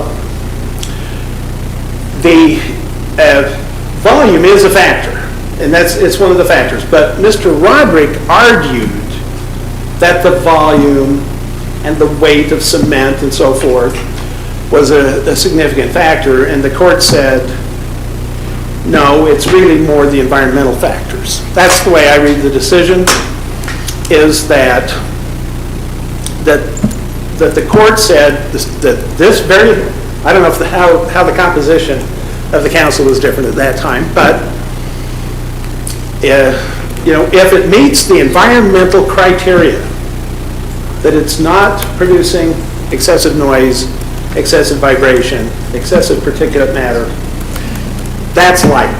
That's the very definition of light. That's what I'm suggesting. Because there is no other definition in the ordinance. The definition that is in the ordinance is that definition. So if we meet that, we're light. And it's not so much volume, although, I suppose, in its wisdom, the council could say, oh, well, we want to study and look at limiting the volume. I don't know why you would want to if the other factors are being met, but that's something that could be a consideration, and that was a good question. I have a couple questions on dust control. Do you use a water truck for dust control? That's what the report stated? Yeah, we use a water truck dust control. Starts up 7 o'clock in the morning and settles all the dust. So also you don't spray have track out issues then? On the street, do you have track out issues on the street, material on the street? No, we have no problem with that between Steve Phelan, American Eagle, and I. It's swept daily, it's washed down daily, it's maintained every day that's in operation. How much water, where do you pull your water from on your water truck? We have a well. You have a well on the location? Steve has a well, and we use that well. We also use some of the recycled water out of the concrete plant. We also have surface water that's down 5 feet, and so we can use that if we need to. Okay. But dust control, the trick on that, when we have real bad winds and dust comes from everywhere, I mean, the dry lake bed's the worst one we have out there. But when we water that concrete, we produce it wet. If you go out and look at my piles, it's settled in, it's sealed. That was my question, so you don't have sprinklers on your piles? I don't have to put sprinklers on my piles because all the material on it is settled in and it just puts a hard crust on. Okay. And so that's the whole key. If I water it, crush it right, and it settles in and then dries out, it leaves that crust. And so we don't have much problem with that. He's watering it before the crush. So it's in my process. Go ahead, make it wet, make it a little muddy, just like concrete. As soon as it hits the pile, it starts to dry, leaves a hard crust. Okay, thank you. You bet.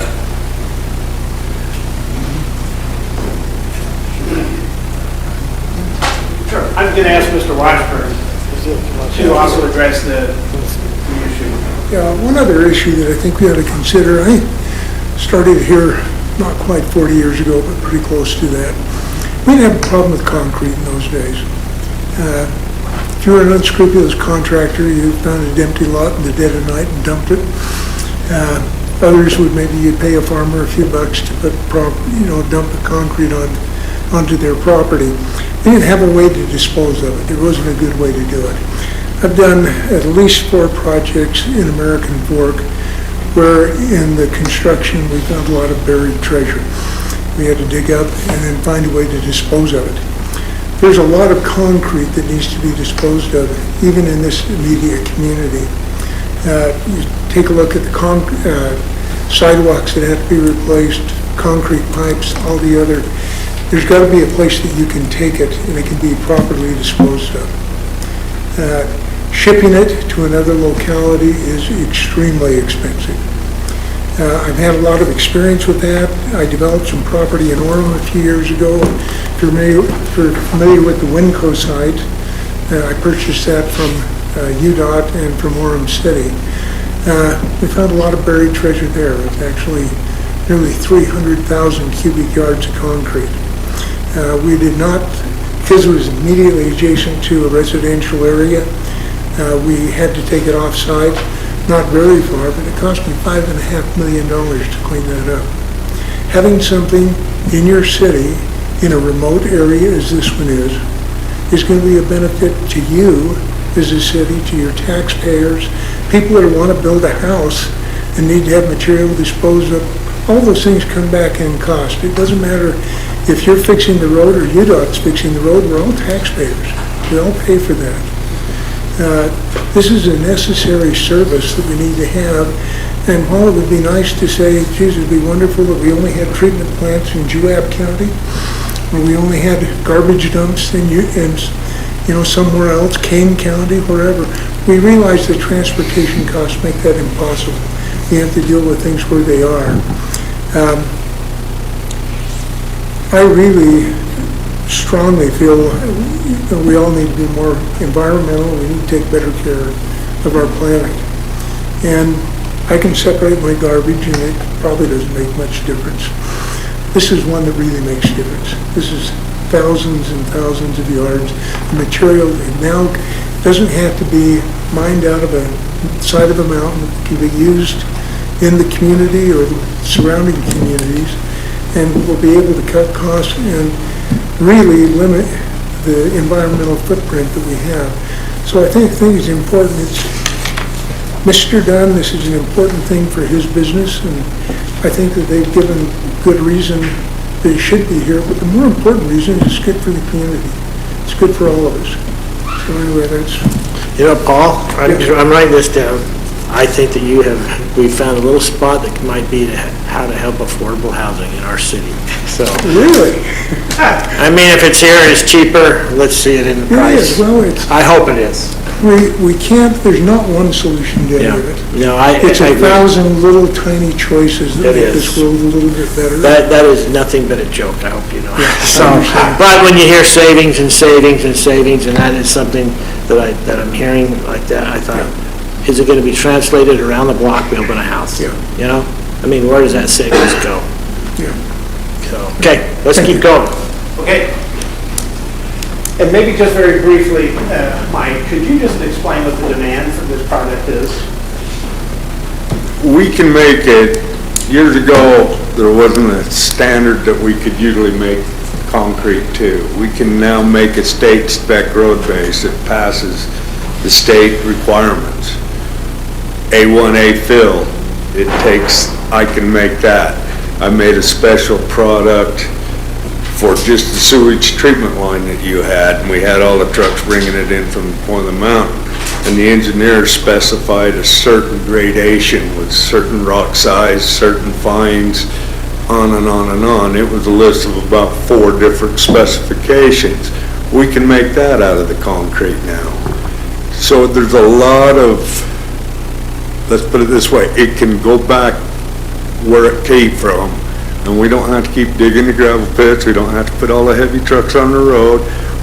Supplying American Fork is a good thing that I thought was gonna go on down there, filling the swamps down there, big chunks of concrete, animals crawl in it, you have all kinds of problems.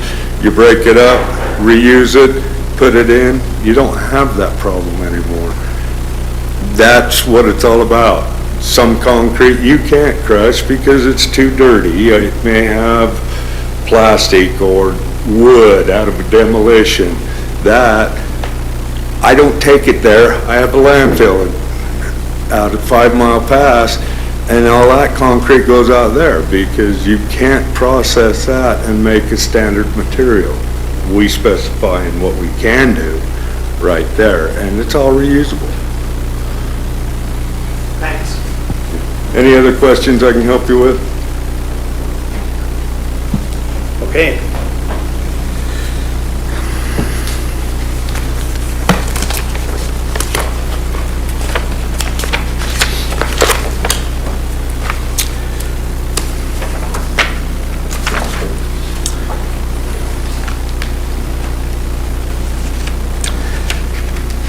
Lastly, on this first point, that this is a permissible use.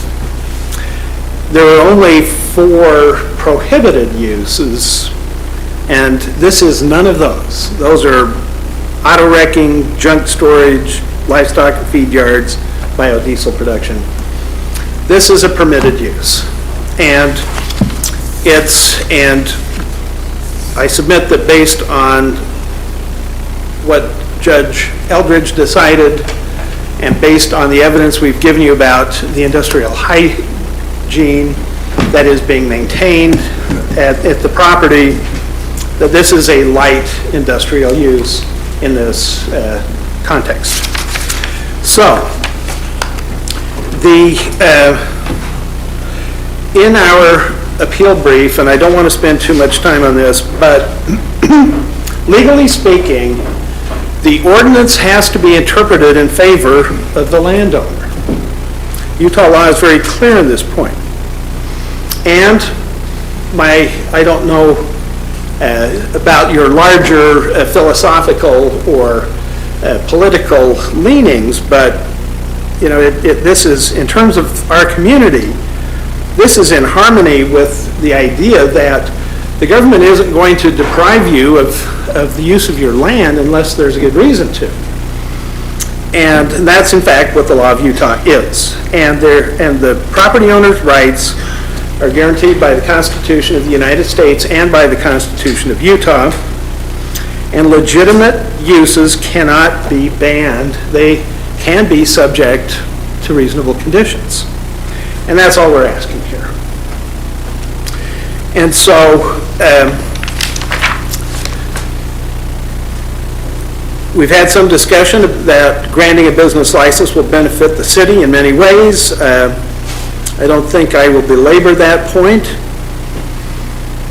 And so, but I do want to mention that, for example, in 2024, I think it was July of 2024, so a year ago, Mr. Dunn submitted a site plan proposal for this property, but it was only for part of the property.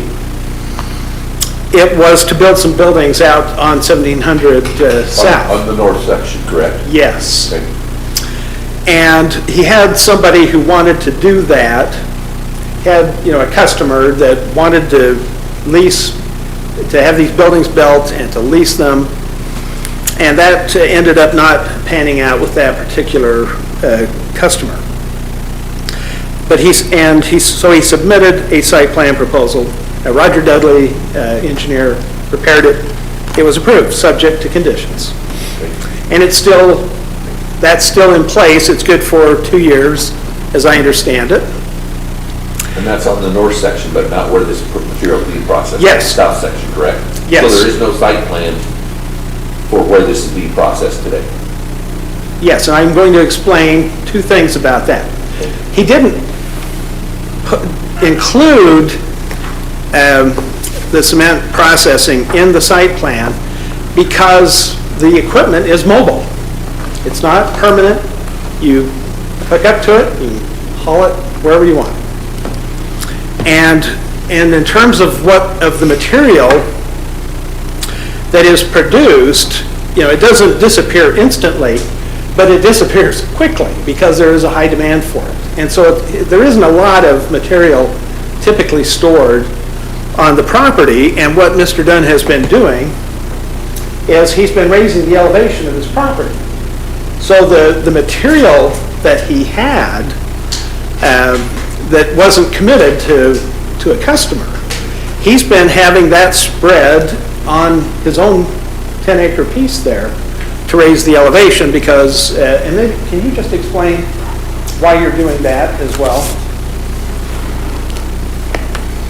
So can I just ask you, are we staying, is this applicable to what we're talking about here? Is this beyond this discussion, as we're talking about other parcels? Bring that in line with me, I guess. Yes. Because the idea is that to get a business license, you have to have a site plan, you have to have things approved. That's why I was mentioning. Okay. When I first got started in there, we removed 2 to 3 feet of topsoil because all it was is unstable. You couldn't even drive a pickup across it when it was raining. We removed that. Then I started putting this engineered fill that I built myself and started filling that property to sustain it. So we could drive on it. Now it's got 4 to 5 feet of fill through the whole place that you could build anything on it you want. And it's not going to sink in the mud. It's not going to settle. It's not going to give you any building problems whatsoever. We was able to use that same material to build the roads down there. And if you drive down there and look at the roads Steve built in the sun, no settlement, no pumping, none of that. That's what we knew we had to do to accomplish to develop that piece of property. That answer your question? And so, as I say, the lack of a site plan became an issue. And the city ordinance expressly now allows for the amendment of site plans. And so if the council feels that it would be important, despite the mobility issue here, that it's not a permanent structure being created, but we'll have Mr. Dudley amend the site plan and submit the site plan in connection with issuing the building, the business license.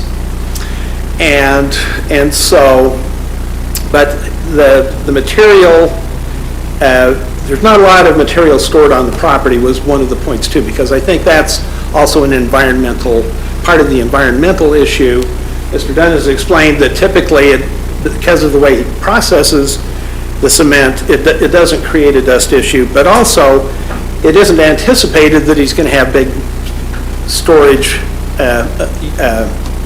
components of what he's doing, because he sells it off and he's been using it to create proper topsoil for that property so that it can be used in a variety of ways, all to be approved by the city. So,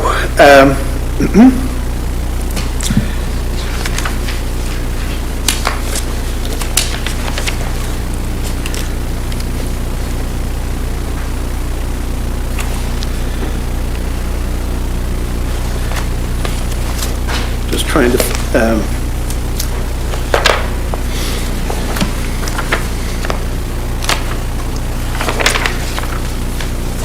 I think in closing,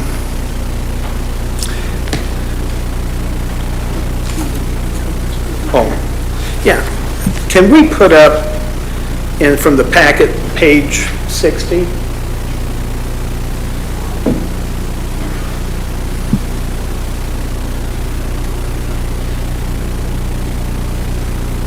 Okay, so, and I want to make sure that you understand whose property is whose. So Mr. Dunn's property is the one that's like a big block L, if you will, that's right in the middle. And so on the one side is I think it's a storage yard for the Southam Company, if I understand correctly. And then in the upper right corner, that's the, is it Altaview? Altaview Concrete.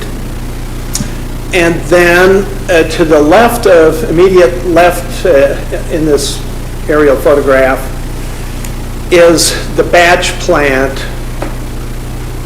the American Eagle batch plant. So it's immediately contiguous, adjacent to Mr. Dunn's property. And then Mr. Phelan has operations, he screens topsoil and so forth.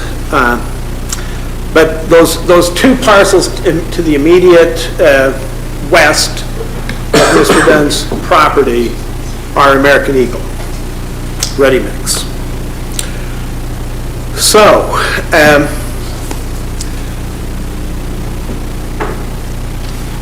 we submit that Mr. Dunn's proposed use is absolutely consistent with what's going on in the area. I have assumed that you all kind of know this area, but maybe I have made an incorrect assumption. Is everybody kind of familiar with this part of the city? And so, you know, what he is proposing is totally consistent, and it would be fair and it would be even-handed to allow him to do what's going on either side of him. Now, in the city's decision, the city administrator's decision, it was a conclusion of law. It wasn't a fact, but it was just a conclusion of law that the city administrator made, that what Mr. Dunn was doing was heavy industrial, not light industrial. And as I have suggested, I don't think that's really the way the ordinance reads exactly, but for argument's sake, assume that it needs to be light. It is light. By the way, the ordinance defines it, meaning light in terms of environmental impact. And so, is there something else that I think I've pretty well covered it? And as I say, the report from the company that did the environmental study is substantial evidence upon which you can base this, and we urge you to issue the business license, subject to whatever conditions you deem appropriate. And if you have any other questions, I'd be happy to try to answer those. We're going to have you sit for a minute. I'm going to have Patrick come up. Patrick, I mean, there's a couple different perspectives we'll learn, and we'll ask questions. So Patrick. Thanks, Mayor.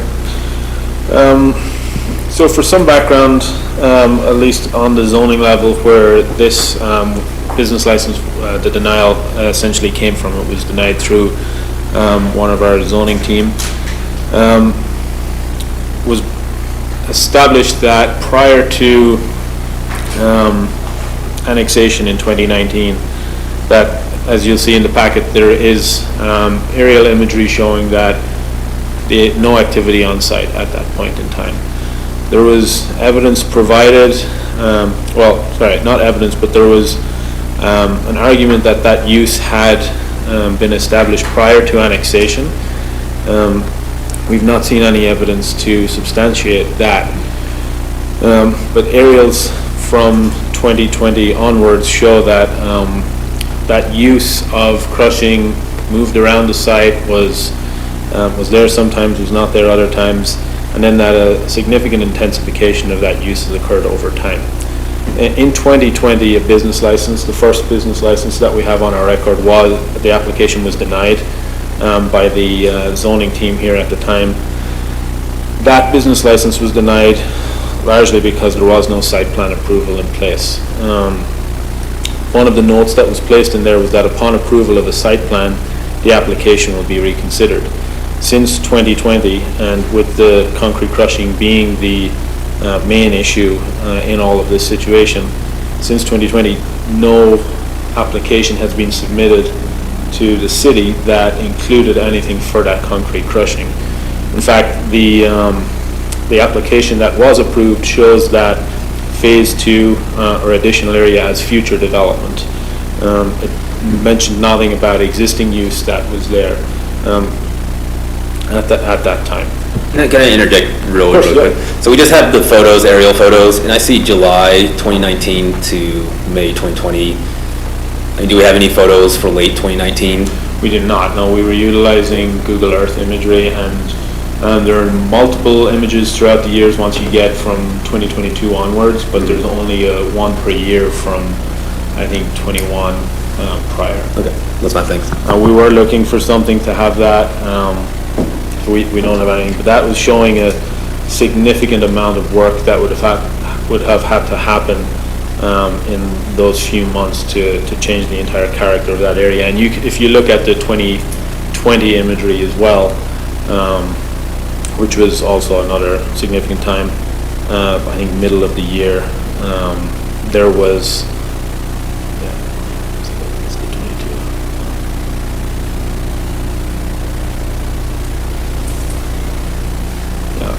it shows the current location as being where the concrete crushing is currently active.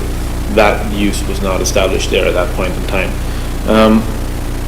What we're looking at essentially on a staff level is that there was no evidence presented related to the permitting prior to annexation, so that the use was not established or permitted by the county, therefore that there was no legal non-conforming status once it annexed into the city. The land use as well, there are two issues that staff has looked at in relation to that. The first one is whether or not the use is a permitted use. I don't see that as being a part of the discussion in terms of the zoning. That is something for the council to consider based on what the applicant is looking at or requesting. But also then, where is the approved site plan showing that approval of use if it were even to be considered a permitted use? If the understanding is that this use is something that is a permitted use, there's over 5 years since the annexation has occurred. Why has no formal application been submitted to the city in relation to that? There were no arguments made prior when staff was dealing with Mr. Dudley and his team for the submission related to that unauthorized use that was happening at the time. Can I ask a question? Yeah, Ben. Patrick, Mr. Phelan said that he removed all the topsoil from the site and replaced it with his engineer fill. Would that not have been considered, would that not have been a part of the site plan that would happen?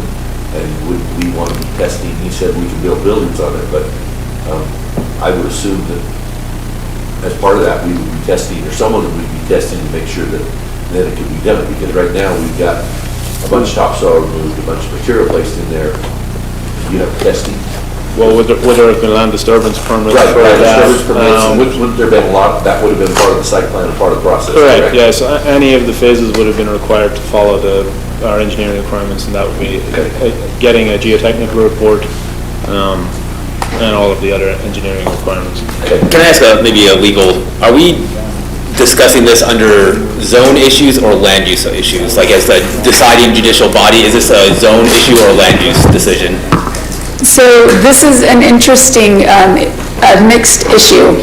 We are here on, the city council is here to determine whether or not the denial of the business license was appropriate.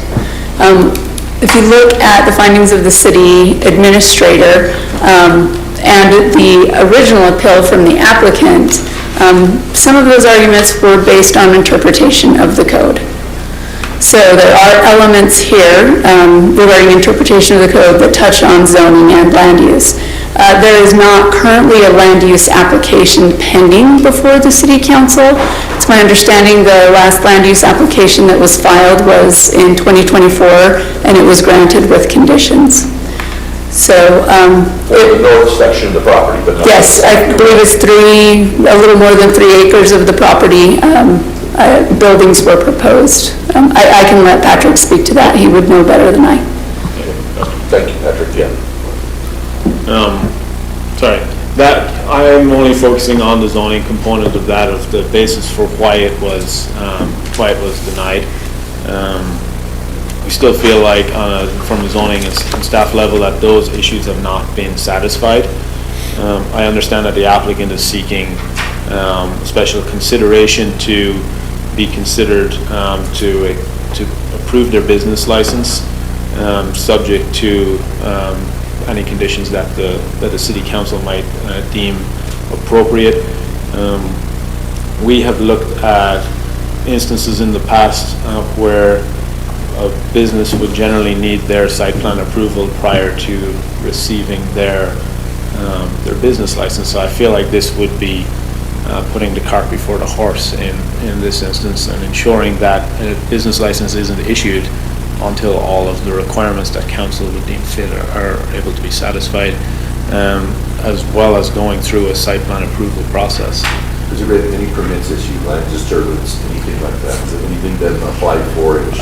I would need to look at our records for that in relation to the to that northern portion. There's been nothing for the southern portion, no, because it has never been a part of the approved project.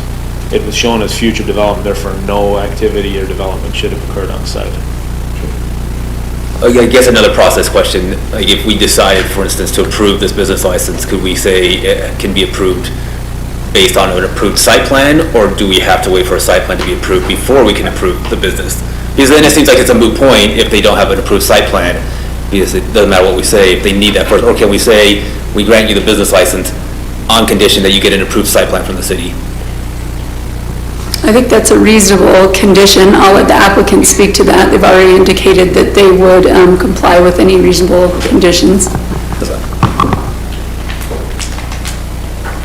So I don't understand why we just don't have a site plan. Why we don't go the same route with all the rest of these, have the site plan, approve the site plan, grant the business license and go. How can we have to do it this way instead of, Tim, your suggestion of granting business license contingent upon an approved site plan? Why don't we just have an approved site plan and grant the license the way it's supposed to go? Is there a reason we aren't doing it that way? Obviously based on, they were here before, was annexed into the city and all of those things, but since there was really no proof of previous activity, then why not just go through the regular site plan process and go that way? Makes total sense to me. Yep, I think that's kind of the staff perspective. I say staff, the zoning department's perspective, that is the correct procedure that could be followed rather than seeking relief at a later point because of being here because of a non-compliance issue. That seems to be like that's the route to take. Can I ask Heather a question? Does that fall within, this is my first time as a sitting judicial body, so with that, does that fall within our judicial decision-making? That there's no site plan, there's nothing, there was no land disturbance, there was none of the permits necessary normally to move forward to get a business license? That is correct. Procedurally, again, the applicant is here on a business license denial appeal. So at this point, under the ordinance, you guys have the option of denying, granting, setting conditions, tabling, as a quasi-judicial appellate body. If you have questions about the city administrator's decision, whether or not, whether there was substantial evidence, or I guess, Councilman John, I'm just trying to get a better idea of where you're going. Are you asking? I'm saying, why don't we just follow the normal procedure, like Councilmember Clark said, why don't we go through the permit process, go through the permit process. Deny the appeal, and then instruct the applicant to file a site plan? Yep. And do all And if a site plan is obtained? Normal business license, and then move forward that way. That is one of the options that would be allowed under the special situations appeal. If we did that, would they have to go through this whole business license appealing process again? Like, would they have to go to staff? Or would it come before us again anyway? Because that's kind of like the only reason I would say this is like, if they're gonna have to come before us again, we could expedite the process by saying, hey, we'll give you the business license on condition of an approved site plan. That's the only reason I would say do it this way, so that they don't have to come back here, just to speed up the process. If it's gonna be a denial, it's a denial anyway. We don't want them to go through the site plan process if we're gonna deny it. If we're going to approve it, we just say, hey, it's approved on condition of an approved site plan. Or we're denying it based on the fact that we don't have a site. Yeah. That's what I'm saying. Right, if we just deny it because there's no site plan and there's nothing set up for the business. We're not denying anything, we're finding fact on whether pointing fingers across the way here, but we're here to determine whether the fact that it was denied is valid. We're not here to prove anything. We're here to say whether. Well, that's what I'm wondering. That's what I'm wondering. Like, can we even do that? Based on what Heather told us beforehand, we can attach conditions to that. That's what I'm understanding. Clearly, I'm not the sharpest knife in the drawer here, but I thought that was what was mentioned. No? So actually, this was one of my questions, because this provision is really limited on what the city council can actually do, and that bugs me.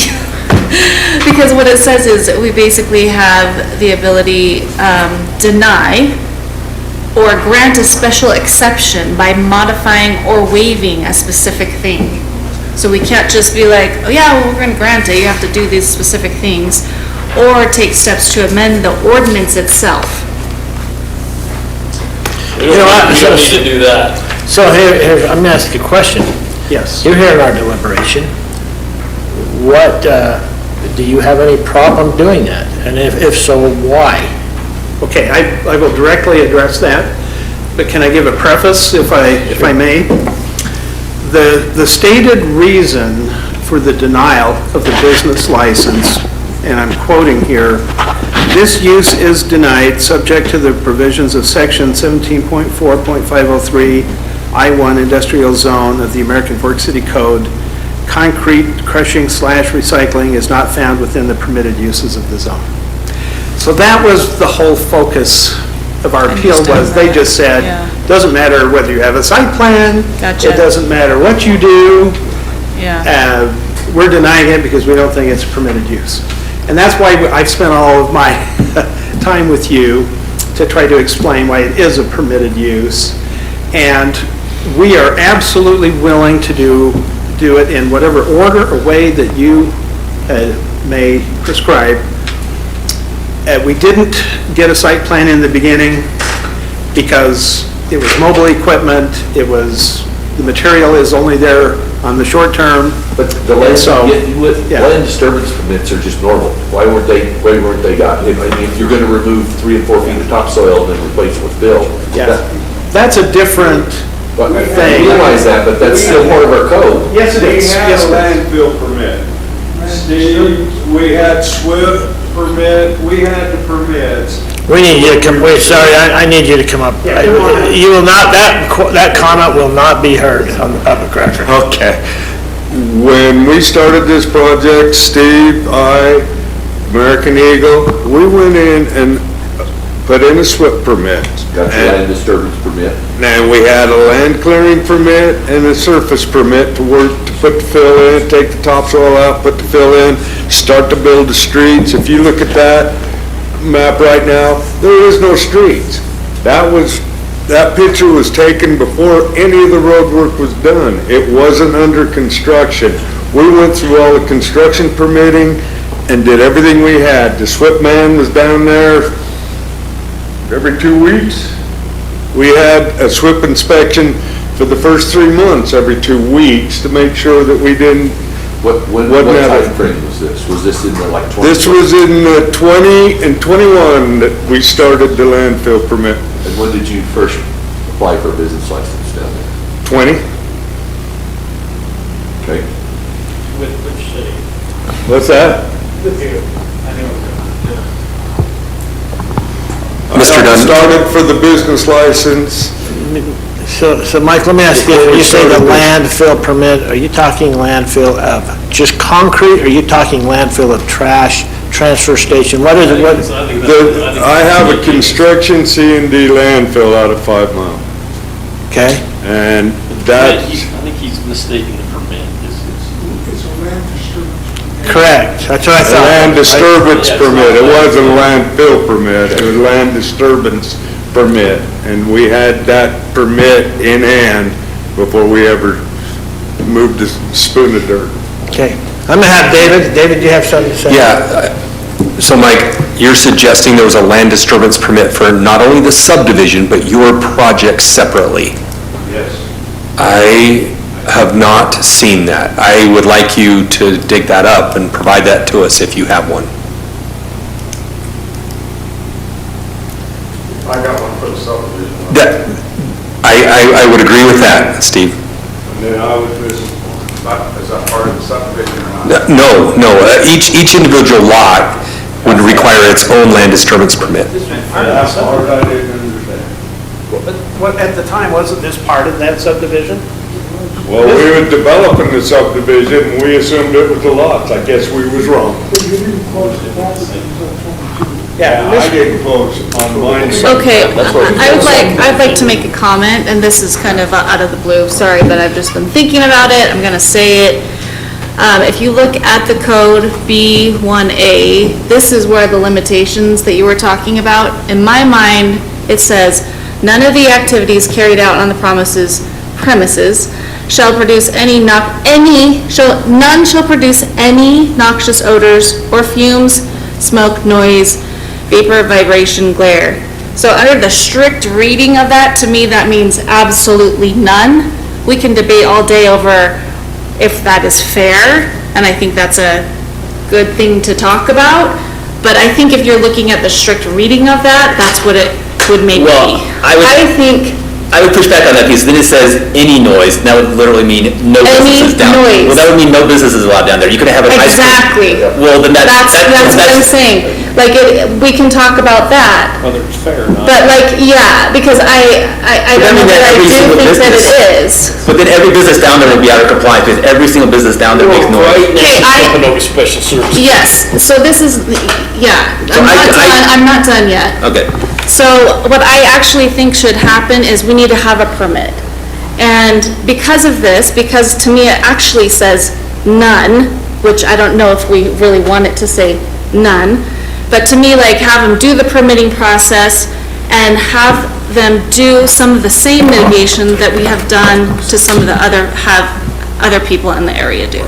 That's what I think I feel most comfortable with. And I think that's realistic. So how do we get to that point from our judicial hat now? How do we get to that?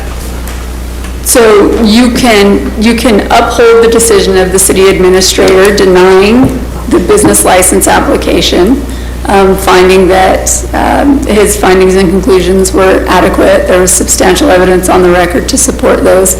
And then Dunn can go through the site plan approval process, file a land use application, review it. The issue, there is the outstanding issue before the council, and whether or not it should be handled in the business license appeal arena or in the land use application arena, is whether or not this is a permitted use. That is an issue that is going to have to be addressed at some point. Agreed. I think tonight, like, it's pretty clear to me that we're trying to decide if it's a business, if they should have a business license right now. And to me, if you don't have a site plan, I don't know how we can have the business license. If we want to talk about, like, to me, they're two different issues. So, like, make a decision on one and then move to the other, and we can do it both tonight if we want, but instead of combining them both, make the determination on what we're making the decision about. But that goes back to my comment, can we deny it based off of anything other than the zone? Like, can we deny it because there's not a site plan? Can we deny it because there's the land use Yeah, issues? we're denying it because there's not a site plan. But that's not the case, though. That's why I was asking Heather, is that within the parameters of this judicial body case? Because that's not mentioned in the denial by the city. It is, actually. The lack of a site plan is included in the findings of fact. Could you? City manager. Could you- 14. Number 14? So it says there was an approved site plan, but it did not include the activity as intended. So there is an approved site plan, or there's not? Only for the north section. There was never approved site plan for where he's actually operating right now. My understanding is there's never been an adjudication through a land use application addressing this specific use in this specific area for this property. But I'm just reading 14, it says there is an approved site plan. That's what I see. There is an approved site plan for the 3.77 north acres. It did not address this particular use. My understanding is, and Patrick can speak to this, is that the proposed use in those other areas was for future development. So that site plan did not. Site plan said. That's my understanding. I will let the applicant and Patrick speak to it. If I may, please. So if I can get back to Councilmember Carroll's comment. I don't think that the language is to be read exactly the way that you suggested because of the modifiers that are in there. Because it talks about it's not supposed to be noxious, so that's one of the modifiers. And then it talks about hazardous, or noxious. That seems to be very clearly expressed in this. It's not that absolutely no noise or no whatever is happening down there. The modifiers in that, I think, make it pretty clear that it's to be within normal parameters, not noxious, not offensive. But and to this last point, and we're fine if you table this or continue however you want to do this or impose conditions, but the findings of fact, the findings of fact are, I don't think we had a particular dispute with the findings of fact. What we had to have a dispute with, and what our appeal is all about, is the conclusions of law. And there is no conclusion of law that it was denied based on the lack of a site plan. And so, because that wasn't the real focus, because we thought and still think from the language of the decision by the city administrator that the real issue here is this something with appropriate conditions that's permitted in the zone? And we submitted substantial argument and evidence in support of the fact that it is a permitted use within the zone. You just have to meet the environmental conditions under the ordinance. Can I add something real quick? Yes. So I read the rest of bullet A, and it says you can't do any of these things which is harmful to persons or which is discernible beyond the boundary of the zone. So it's not that there can't be any noise, it has to be harmful to people or discernible beyond the boundary or create a visual impact. Exactly, those are the modifiers. So once again, that's like, what's harmful to people, what's discernible beyond the boundary, I think that's very ambiguous still. So I'm going to have Patrick come up, please. And I think we're getting pretty close. I think that we can just, I think that we'll call upon you if we need you, but I think we're ready to just talk it through. Thanks, Mayor. I'll be really short. There is one point that I did not bring up earlier, but I think it may help the council understand just the basis for the zoning denial. 17(1)(200) of our municipal code is uses prohibited unless expressly permitted. It is very simple. Uses of land which are not expressly permitted within a zone are hereby declared to be expressly prohibited therein. That is the first sentence. The fact that that use is not called out explicitly is the basis for Where's that one? 17(1)(200).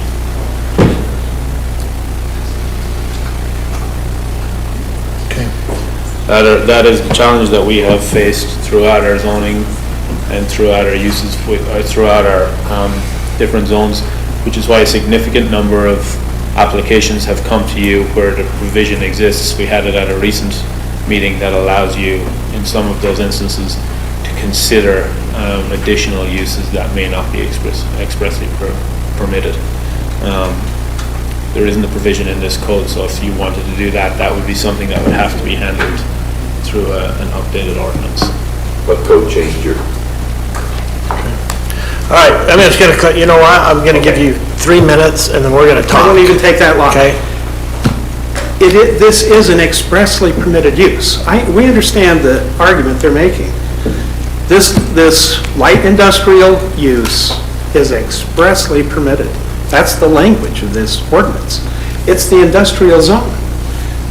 The only issue is whether what we're doing is light industrial, meaning within the context of this ordinance, does it meet the environmental conditions that are expected in this zone? And it does. Okay, thank you. Can I ask David, because David looked like he was going to say something, sorry, David Butler. I thought you were going to correct me when I said something that was ambiguous, so. Yeah, when it comes to things that are ambiguous, we also have other codes to look at. For instance, the state of Utah, right, has requirements on dust control and emissions of dust, air quality, those kinds of things.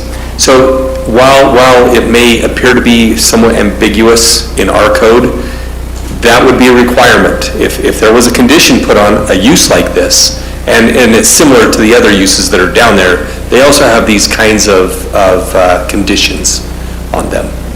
Do we have that, and can we look at that while we're deliberating or see what the state standard is?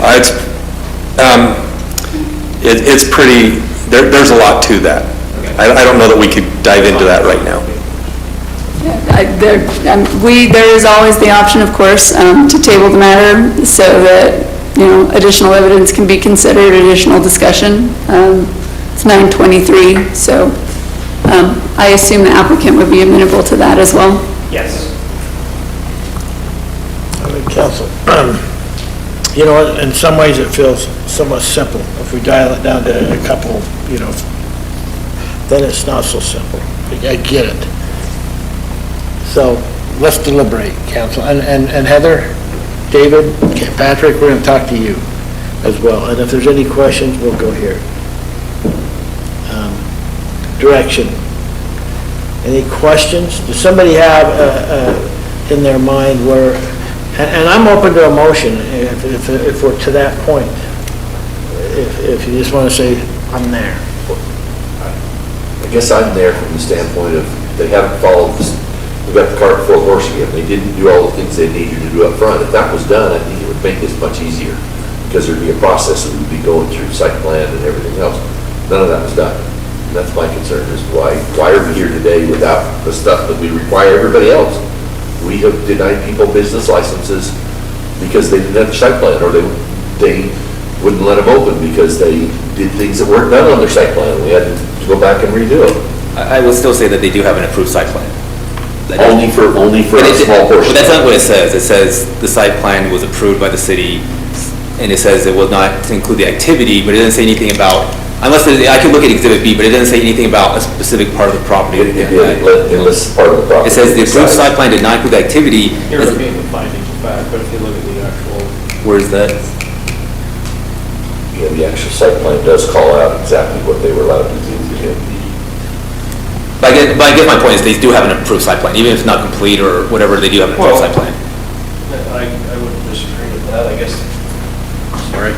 So I just want to be like clear for the record, they do have an approved site plan according to our own findings. Because that was in our finding of fact.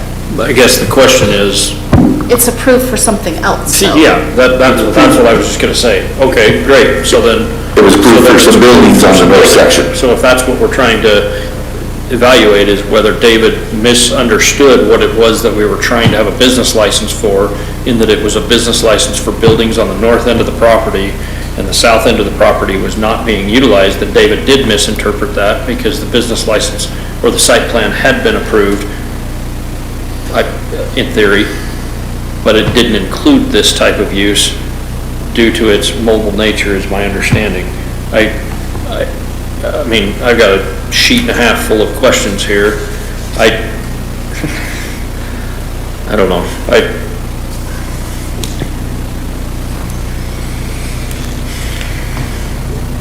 I think that's, to suggest that the fact that there was a site plan approval for a different use on the same parcel doesn't constitute, well, then any use that could be brought up or is currently being utilized on the parcel, therefore is warranted or valid. I don't think that's, or it certainly wouldn't make sense that David didn't interpret it correctly if the use that's being operated is not consistent with what the site plan was projecting was going to be used, in my opinion. I don't know where the rest of you are on this. I got to table it. There's been able to navigate this the way, I mean, if we were going back, Ernie, as Ernie has stated, if we're walking through a site plan, if everything was in order, we have so many convoluted items in here that, I mean, if someone's ready to make a motion to deny or to pass or to do whatever they want to do, go ahead. But in my world, we've got to iron out some of these things so that we can come with something clear and consistent. They can do what they need to do. We're able to abide by the ordinances and that we have in place with the same interpretation that we've used with surrounding properties. Those are the things that have to happen with me. And so I'm in the mode of tabling this and making some progress on it rather than here tonight where we don't appear to be gaining any ground. That's me. I would agree with that.